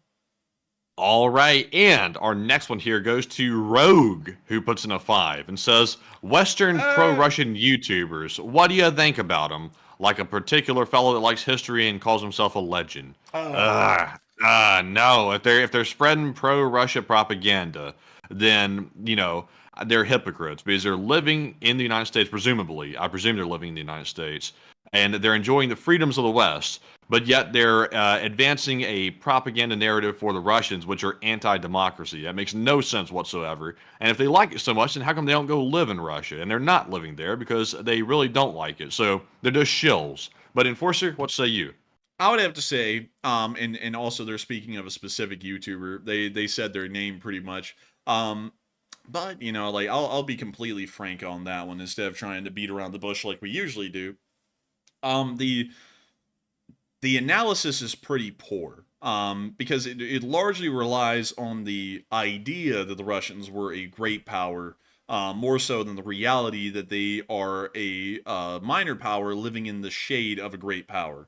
That's really what the Russians are. And the thing with that channel is, because I don't know, I haven't really watched a lot of their videos, because I remember I watched one of them and I was like, yeah, that's enough. And then I got off. But it's not a great channel. Like, really quickly, let me just go try and refresh myself. I'm gonna go pull this up on the second screen really quickly. So also, I wouldn't use her name like without doing a ton of research either. Personally, that's just me. Let's see. So let's see here. Yeah, but the thing is, though, is that, like, for example, one of the videos is called Ukrainian Reserves Diverted Cannot Stop Russian Spearheads. Which spearheads? Like, you know, it's like there isn't one. You know, it's like there isn't a single spearhead going on right now. And in the thumbnail, it's showing that a Russian spearhead is going to begin at Kupiansk. Problem with that is that we know that currently that front line is fairly depleted, because right now the Russians are still tied up in the Avdiivka front, attempting to advance on Pokrovsk. And not only that, near Bakhmut, they're still attempting to take Chasiv Yar. So where are the strategic reserves for the spearhead that's being conducted in Kupiansk? There isn't any. And also, where is that advance occurring? There isn't an advance occurring there, because they just do not have the proper amount of reserves to be able to outnumber Ukrainian forces to be able to successfully conduct an offensive. So that doesn't really make a lot of sense at all. You know, the statement doesn't make sense. It's more so just kind of that typical level of fear mongering that you kind of see out there that people feed on. Or better yet, another example, let's see, would be, let's see, the French army going to Ukraine will be a disaster, which doesn't really make a lot of sense because to be quite honest, let's just all be frank here, the Russians are getting beat by what would be considered pre-war a third world country. Like, no joke. That's what a lot of people consider Ukraine. They considered them an Eastern European third world country. And it's taken them 840 days to get beat by a third world country. And they're still getting beat by them right now for the large part. The defensive efforts are doing incredibly well and inflicting a high amount of Russian casualties. And with things like economic collapses starting to happen in the background right now, or at least the tremors of economic collapse happening, it's very clear that the estimate that we have on this channel is fairly true, that the Russians may have to end this war by the end of this year or the beginning of next year, just due to a lack of military equipment, funds, or really even resources to carry out the continuation of a war. And so to say things like it would be disastrous for the French to join the war, at least on a conventional level, just talking about a peer-on-peer engagement, that does not make any sense at all, to me. The French army would actually do exceedingly well in Ukraine, especially considering that they wouldn't be fighting Russia one-on-one. They would be fighting them as a united front, Ukraine and France against the Russian Federation, which would end up doing incredibly well. And not only that, the French do have a very extensive suite of modern defense systems and equipment, which would make sure that their armed forces in Ukraine would bode incredibly well, especially in specific areas of the front, like the Zaporizhia front, or even in the northern Kupiansk area, where there's a large amount of open fields and plains for the French forces to operate on, which would make largely major maneuvers a lot easier. So going off of that, statements like that don't really make much sense. And I would have to say that pro-Russian channels, I would generally sway away from. Of course, because we're a pro-Ukrainian channel. In general, we're a pro-Western channel. And being, well, it's not really being about pro-Ukrainian or anti-Ukrainian, is more so being about pro-Western, which ends up usually leading you to support Ukraine because it's inherent within Western interests in putting anti-Western forces such as the Russians at a disadvantage. Trying to support the other side is an inherently anti-Western act and is not looking out for American interests or Western interests for that matter. It is looking out for Russian or Chinese interests, which are inherently detrimental to our own. So with that, I hope that does address that the best I can, at least in my opinion. And with that, thank you so much once again for support and helping this channel to keep on running. It is folks like you who helped make this thing possible. And with that, we are on to the next one. In our next super chat is going to go to Russ Rizzo, who puts in a 5 and says maybe NATO should have daily playboard for member donations. Let's see. Hang on. Reread that one again. He said maybe NATO should have daily playboard for member donations. And maybe they should, because that would actually be kind of interesting, wouldn't it, Matthew? To see that kind of stat. Because if y'all don't know, Playboard does compile super chats. But at the same time, Playboard's way of compiling super chats is skewed because they do not differentiate fundraisers from super chats, so they just add all of that together. So nonprofit fundraisers run on a channel and super chats are all melded into one, and then they give you a total number on that. But as far as remember, Rizzo, it's not a pissing contest. It's not a pissing. We're not trying to invoke competition, because it's not like the overall goal is to get as much aid to Ukraine as possible. It's about not having a pissing contest, Exactly. Amen, my brother. But beyond that, I hope that does address it well. That would be an interesting thing to see. I would love to see that. And maybe Playboard could work on that at some point in the future. And so with that, thank you so much once again. I hope that does address that well. And with that, we are on to the next one. All right. And our next one is going to go to that troll grinding cheek clapper who puts in a $5 donation. And thank you very much, troll grinding cheek clapper, for that support. He said, Russia needs a motto, Russia, it's never better next year, or bad things come in threes, Empire, USSR Federation, or no Saban means LSU has a title chance. Oh my God, man. Why did you sneak that in at the end? Why? Oh. Dude, the chat's about to devolve into chaos and anarchy. From that one, it's going to be blood. There will be bloodshed. But beyond that, thank you for the support. And I would say, Let's see here. One second. I want to make sure to read that one. Let's see. Hang on. Let's see. Hang on. It's from Troll Grinding Cheek Clapper. Oh yeah, there we go. I found it. Let's see here. I think I would say thank you so much for the support, Troll Grinding Cheek Clapper, and I would have to say that those mottos are not that bad. I would actually pick any of them. I had to make sure to reread them though and read them well, but I think any of those would do fairly well for the Russians, at least in my opinion. But still, thank you so much once again for the support, Troll Grinding Cheek Clapper, and thank you once again for helping this channel to keep on running. And with that, we are on to the next one. And the next one goes to Catherine F., who puts in a $5 donation and says, "The marmot always cracks me up, and thank you." And Catherine, the marmot does crack me up as well. It cracks me up almost as much as the hot dog man, but I think the marmot is much, much, much better than the hot dog man. I love the marmot, and I can't stand the hot dog man. But Enforcer, what say you? And I thank you so much for the support, Catherine F. And I love the marmot. The marmot is absolutely wonderful. And I got to thank you so much once again for the support and helping this channel to keep on running, because it is folks like you who help to make this thing possible, Catherine. And I got to say that I would have to say the marmot is far better than the hot dog man. And some people would say, oh man, oh shucks, why you got to bring up the hot dog man? Why you got to do it? Why can't you just leave him alone? I don't know. Maybe our house is in a thumbnail out there somewhere. I don't know. But anyways, with that, I hope that does address that well. And I thank you so much once again, Catherine F., for the support. I thank you. I thank you greatly.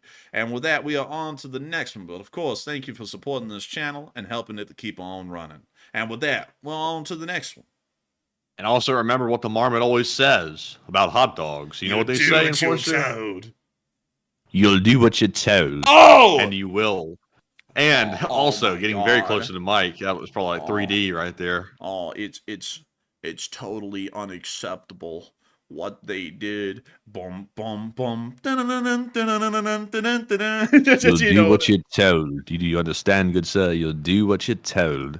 Oh man, I'm telling, dude, he will. He will. But with that, thank you so much once again for the support and helping this channel to keep on running. And I'm seeing so many people in the chat. Oh man. Oh, the hot dogs are coming in. Look at that, Matthew. Like, they're actually coming in bulk. Like, this is like a Costco number. But with that, we are on to the next one.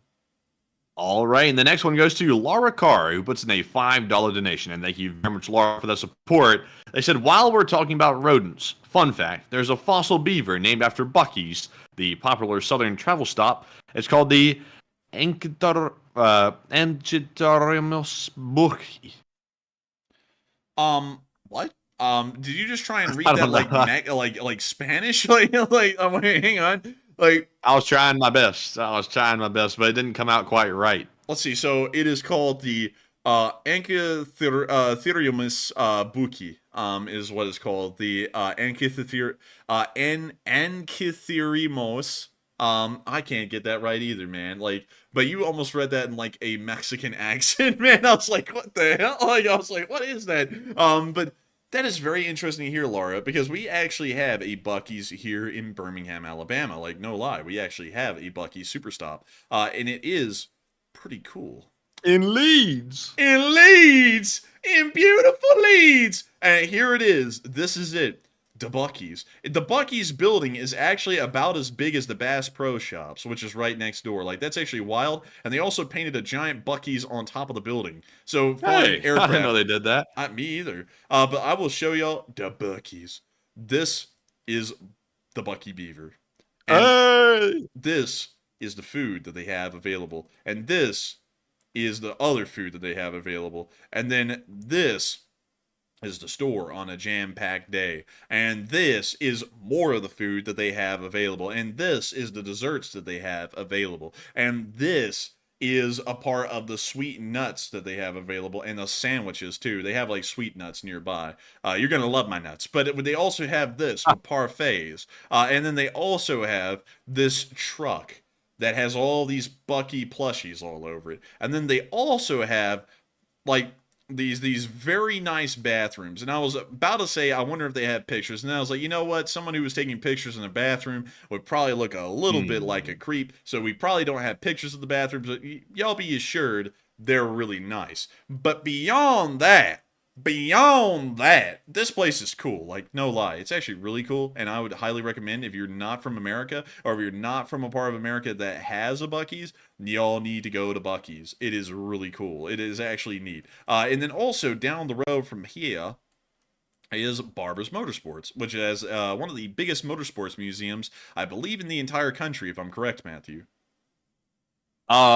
Yes, it's one of the largest motorcycle museums in the country. Super cool. Went there a while back. I think it was actually before we moved to Birmingham that we went there. But a very nice place, very nice track. I would love to like take a motorcycle or a car or something on that track one day. I haven't got to do it, but because obviously it's way too expensive to do that because I don't want to mess up my car because that would be very expensive.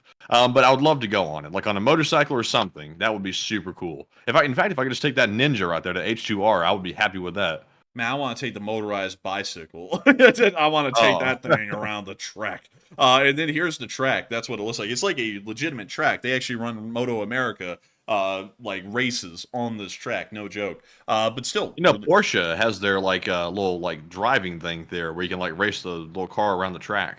Man, it's just crazy expensive. Man, you brought that up to me so many times. I know that like the back of my hand. But yeah, it is something really cool. I think they actually have that. Let's see here.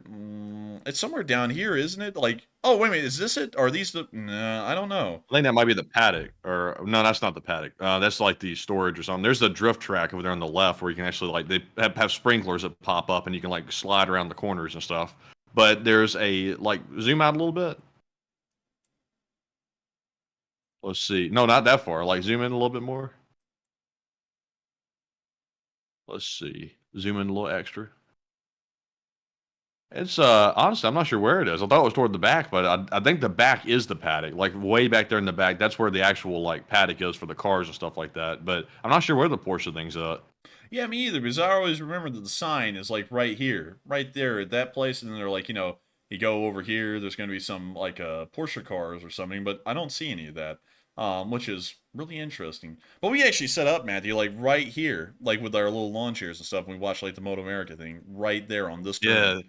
Pretty cool. That was so crazy. And we also we just happened to run across like the guy who was like one of the most popular people. The thing, he was like walking up the back road or something like that. Like he thought he was like away from people and everything. I think he just crashed or something. And he was like, bring this bike back. And we just passed by. We're like casually like, oh, hey man, like hope the bike's good. He's like, oh, thanks guys. And he's like walked on by. I was like, and then later I realized, oh, wait a minute, that was like the main guy in the race because I didn't know very much about Moto America at that point. But we just happened to run across him. It was kind of cool. Remember, dude, I think we disrespected that poor guy, man, because we were just, like, at that point, we were just trying to leave, so we ended up walking around this entire road right here towards the front, so that way we could get to our car and leave, and the guy had crashed, and he was like, oh, hey, and we were like, oh, hey, and he was like, y'all want to take a picture or something? Remember that, man? We were like, nah, we're good. And then we just kept walking. And now that I think about that, we probably disrespected that poor guy. He had just gotten in a wreck. He probably thought that we were two hardcore fans coming over to get a picture with him after he wrecked. And then we just went, nah, we're good. And we just kept walking. Are you sure we said that? I think I don't think he asked to take a picture. I think we did, if I'm remembering right. I think you remembered wrong, man, because I would have remembered that. Man, I swear that we said no. I remember, I think he asked, and I think we said no. But then they were supposed to build this aviation museum right here in this spot, and then they were supposed to build something else right here, and then none of that ever panned out, which is kind of sad. But, you know, it is what it is. What are they going to do, cry about it? But anyways, with that, I hope that does address that fairly well. And with that, thank you once again for support, and thank you for sharing that fact about Buc-ee's. And with that, we are on to the next one.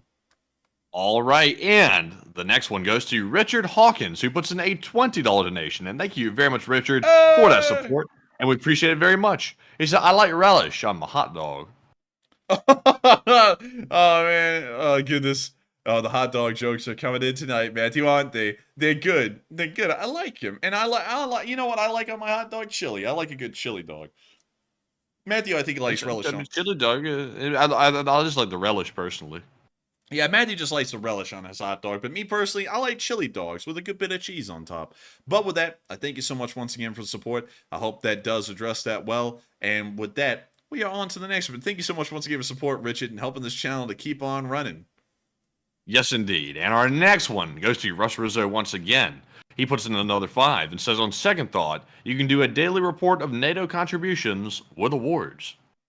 And I thank you for the support, and that is an idea. We could look into doing that, and that might be kind of cool, but it also might take a good bit of effort to actually compile the support, because it usually isn't announced as a one big thing that makes it easy to compile. Sometimes it's announced from multiple different governmental departments in each country of what will be sent. But still, thank you for the support, and thank you for a really cool idea, Russ, because that is a pretty neat one. And thank you once again for support and helping this channel to keep on running. And with that, we are on to the next one.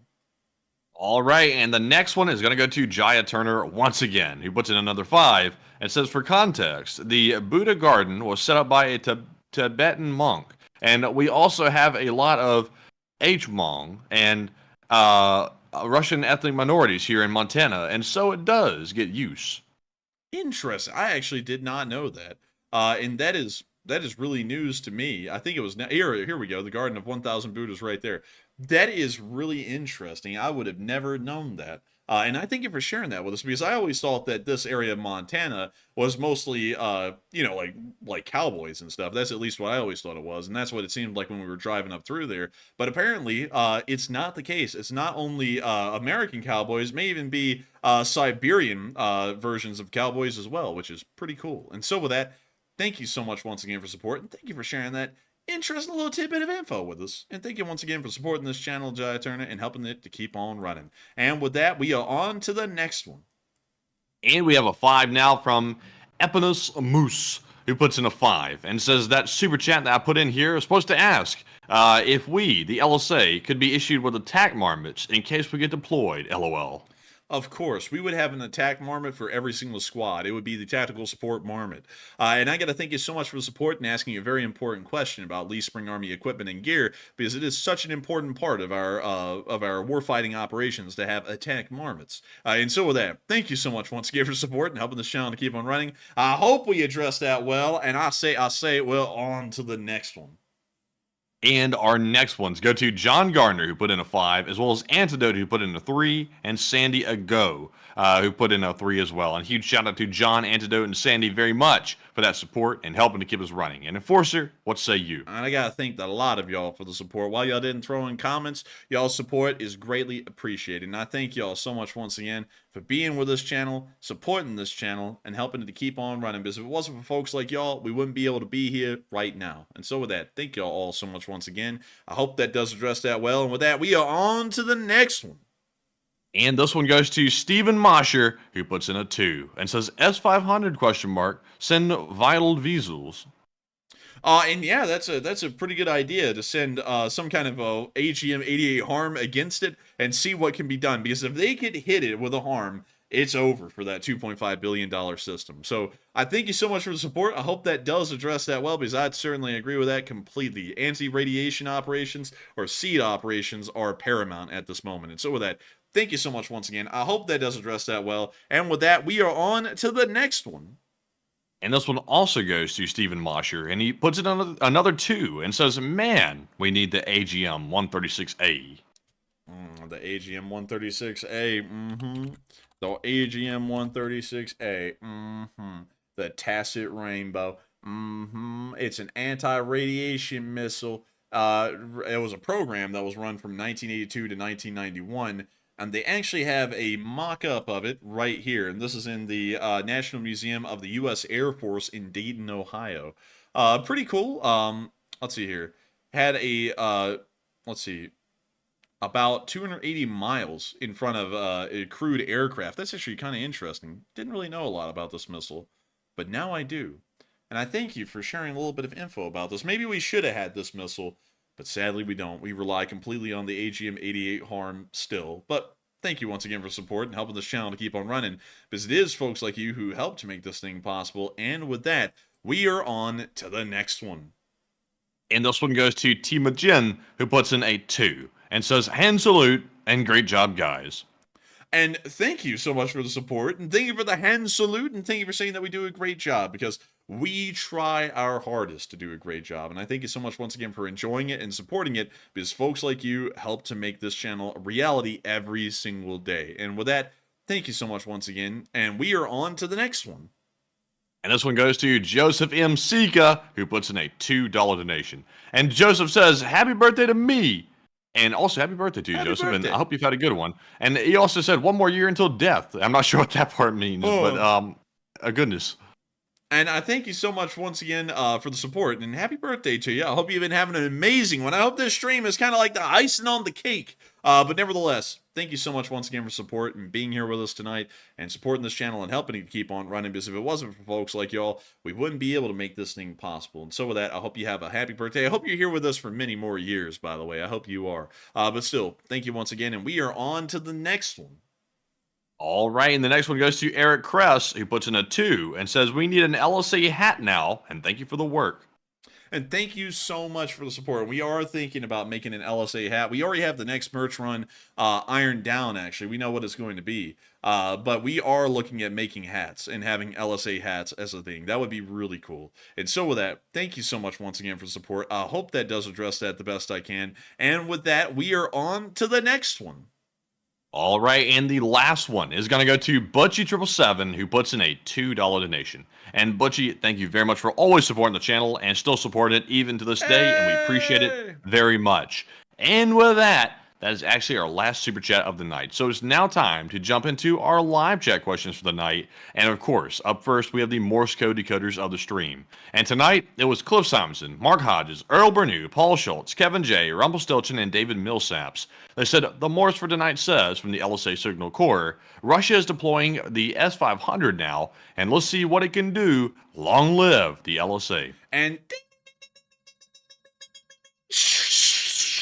that is the sound of money, and y'all got that dead on the nail. That was the Morse code message of the night. I got to congratulate y'all for getting that Morse code message correct again on the 840th day of the war. It is really impressive to know that y'all continue to get that right time and again, and it's wonderful to know that y'all got it correct again tonight. And so with that, I hope that does address that the best I can. And with that, we are on to the next one.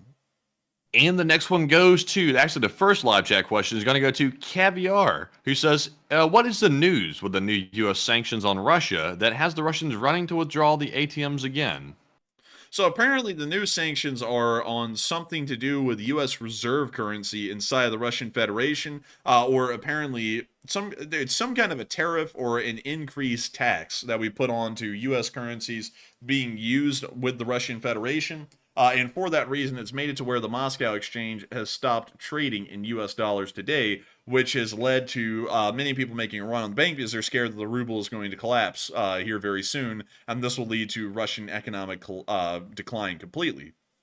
And so that seems to be a bit of the issue. I don't really know a lot about the sanctions because, to be quite honest, we don't really focus a lot on the sanctions anymore on this channel. We're mostly about the frontline combat and information. So sadly, I don't have a lot of info, but that's about all I know at the moment. And so with that, I can give you a little bit more info. I can tell you that whatever the sanctions are, and I don't know exactly what the exact wording of the sanctions was, but it was sanctions on basically raising the cost of the U.S. dollar, I think trading it or something like that. That's my understanding.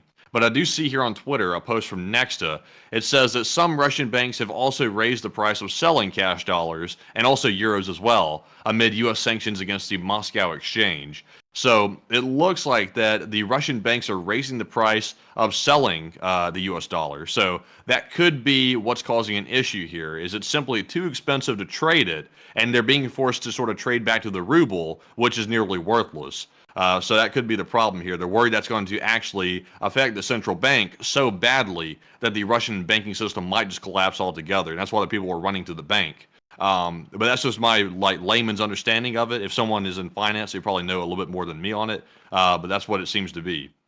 And so with that, I hope we both took a good attempt to address that the best we could. And with that, we are on to the next one. And the next one here goes to Michael, who says, has anyone worked out the cost of the losses of hardware so far in dollars? I believe some people have, but usually people have stopped giving updates on that. But it is in the hundreds of billions of dollars at this point. That we do know. It's just that I do not know how much of how many hundreds of billions it is at the moment.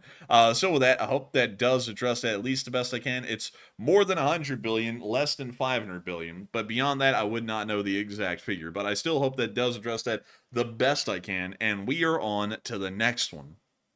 And our next question goes to Adam McLean, who says, how long until Ukraine takes back Crimea? It most likely will be towards the later end of this year or the beginning of next year, or they may retake it when the war ends instantaneously. It will be one of those three options, in my opinion, Adam McLean, but a good question. And with that, we are on to the next one. And the next one, also, let me get rid of someone right here. I guess this He just channel- insulted our... He just insulted our U.S. Marines, insulted us, and everybody else. He just literally, he ran the gauntlet just there on that one, and he had to go. And his name is Tony. Oh, Tony, don't flip the truck. Don't flip it. But anyways, Tony. But anyways, moving on to our next one here. We have one from W13RD guy who says, is there no remedy for Russia jamming civilian aviation in the Baltics? Yeah, not really. Unless you want to strike the jammer and destroy it in Kaliningrad, which would start a war, there really is no way to fix that at the moment. So, unfortunately, the answer to that would be no. There is no way to fix that, unless we want to start a war. And generally, everyone's trying to avoid a war, so it's really unfixable at the moment. But with that, I hope that does address that the best I can, and we are on to the next one. And this one goes to Ryan Peacock, who says, update on Korea, if available, please. Let's see. I think the North Koreans are setting up loudspeakers right now and are beginning to, well, are going to start playing those across the border. But at the moment, there isn't really that many major updates to give. There doesn't look like they're going to war anytime soon. It just looks like they're still doing their kind of petty back and forth, the best way to describe it. And so with that, I hope that does give a pretty good update, at least a good summary update. And with that, we are on to the next one. And this one goes to AF Kaplan. He says, could Russia retaliate against Armenia for withdrawing from the CSTO? They could, but at the moment they're so tied up in Ukraine that their peacekeepers left Azerbaijan after they were fired upon by the Azerbaijanis. So going off of that, they probably wouldn't do anything directly against the Armenians right now. So the answer to that in the short window would be no. In the future, they could try, but for now, it certainly is out of the picture, considering that they're really losing grip on the entire Caucasus region at the moment. And so with that, I hope that does address that the best I can. And with that, we are on to the next one. And we've got a question from M. McKernan, who says, after Russia moves out of Crimea, will they do a red flag of dropping a dirty bomb and then blame Ukraine for it? I don't think so, because the move out of Crimea isn't to give Crimea up to Ukraine, because there are still active front lines north in Kherson and Zaporizhia. This is more so to reappropriate support forces into Belgorod. So they're not going to be dropping a nuclear weapon inside of Crimea anytime soon, and I'd highly doubt that nuclear weapons are used of any way, shape, or form throughout this war, as it does appear that the Russians have a great deal of apprehension about such a usage. And so with that, I hope that does address that the best I can, and we are on to the next one. And also, I see the Marines in the chat talking about, who is this Tony guy? I might want to have a word with him. I see them, they're popping up in the live chat. They want to speak with Tony. But I think Tony's number just became unavailable. I think he's left. But anyways, moving on to our next one, we have one from Avari Mandabratis. He says, Enforcer, has there been any indication that Ukraine is converting transport fixed-wing cargo aircraft into tanker air rafts with the NATO refueling? Hello? Hello? Hello? Oh, hello Can you there. hear me? Oh my goodness, Matthew. Oh, they're attacking us. This is totally uncalled for. But beyond that, I hope that I was able to address that well before the internet went out. But with that, I hope that answer was good. And we are on to the third to last question of the night. All right, and this one goes to Dark Warrior 137, who says, here's a question. And with the Russians withdrawing from Crimea and the Black Sea, how likely do you think is a sea invasion into Crimea? Highly unlikely, because while they may not be present, the Ukrainians do not have the required ships or the required infantry, or the required equipment for that matter, to be able to successfully mount an amphibious landing on Crimea and then take it. They simply just do not have the ability. So while the Russians may not be in Crimea in any large number at this point, and while they're not in the Black Sea, the Ukrainians also do not possess the ability to take Crimea by force at the moment from an amphibious landing. And so with that, I hope that does address that well, and we are on to the second to last question of the night. All right, and this one is going to go to Kilroy was here, who says, if the S-500 is covering the S-300 and S-400 escape, then what's going to cover the S-500 escape?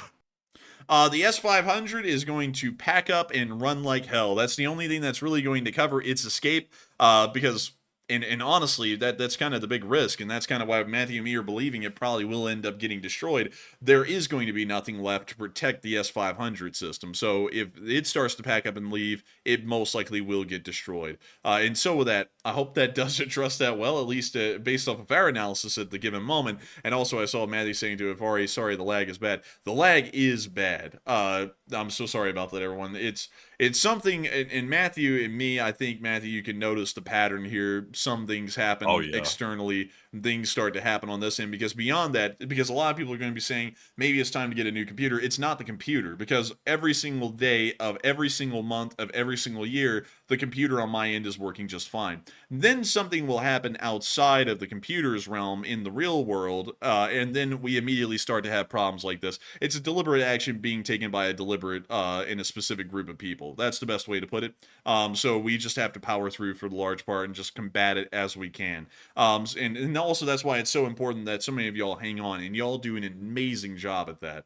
And I got to give y'all a huge shout out for having incredible patience in dealing with it, because the people who are conducting these attacks would like to see the people get enraged and get off air. And so by y'all sticking with us and staying with us through the lag, y'all actually largely thwart their efforts of trying to disrupt the stream or disrupt the audience and lead them to being diminished. But with that, I hope that does address that well. John Bartley says, your internet likely. No, it's not. I'm 100% certain it's not. But with that, I hope that does address that well. And I believe we are on to the second to last question of the night. And this one goes to Andy L., who says, what are the Las Vegas odds on how many days that the Russian S-500 is going to last in Crimea? I would say it's going to last probably 2 weeks. And if it does not last 2 weeks, I'll be shocked. If it lasts longer than 2 weeks, I'll be shocked. But somewhere around the 2-week mark, that thing will probably end up getting hit. Either one of the launchers or the radar system or something along those lines. And then that'll be it for the S-500. And so with that, I hope that does address that well, at least in my opinion. And with that, we are on to the final question of the night. And so, who was the lucky last person to throw in the lucky last question of the night? And this viewer is Philip V. He says, will the Russian depression end up pushing more Russians into the military? And will Russia use that as an excuse to go to war with the West? I do not believe that the poverty is going to drive more Russians into the army, because the thing is that the army will not be able to financially account for these people. They won't be able to pay them. And so there probably will end up being a cap on how many people can be in the Russian army. That also, really, to be quite honest, if there's an economic collapse, it's over. There's going to be no growth of the army. There's going to be no continuation of the war.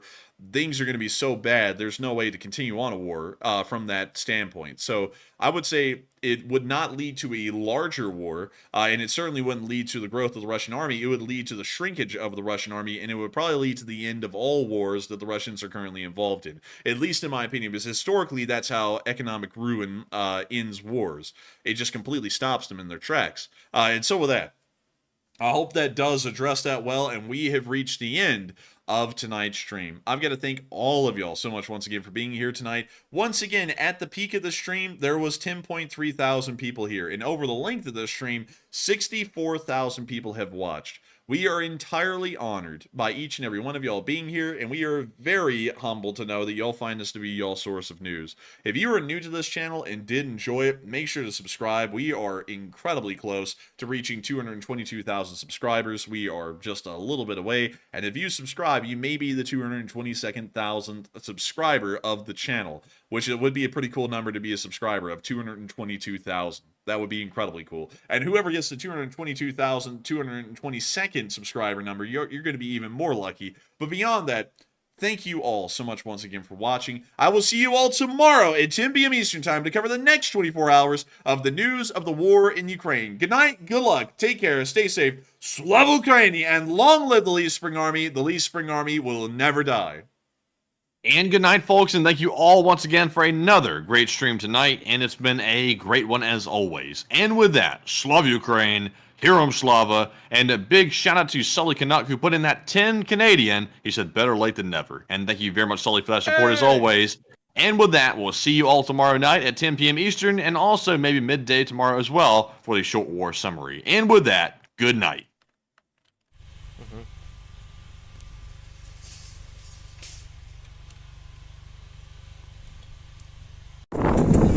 Yes. The Lee Spring Army sends its regards.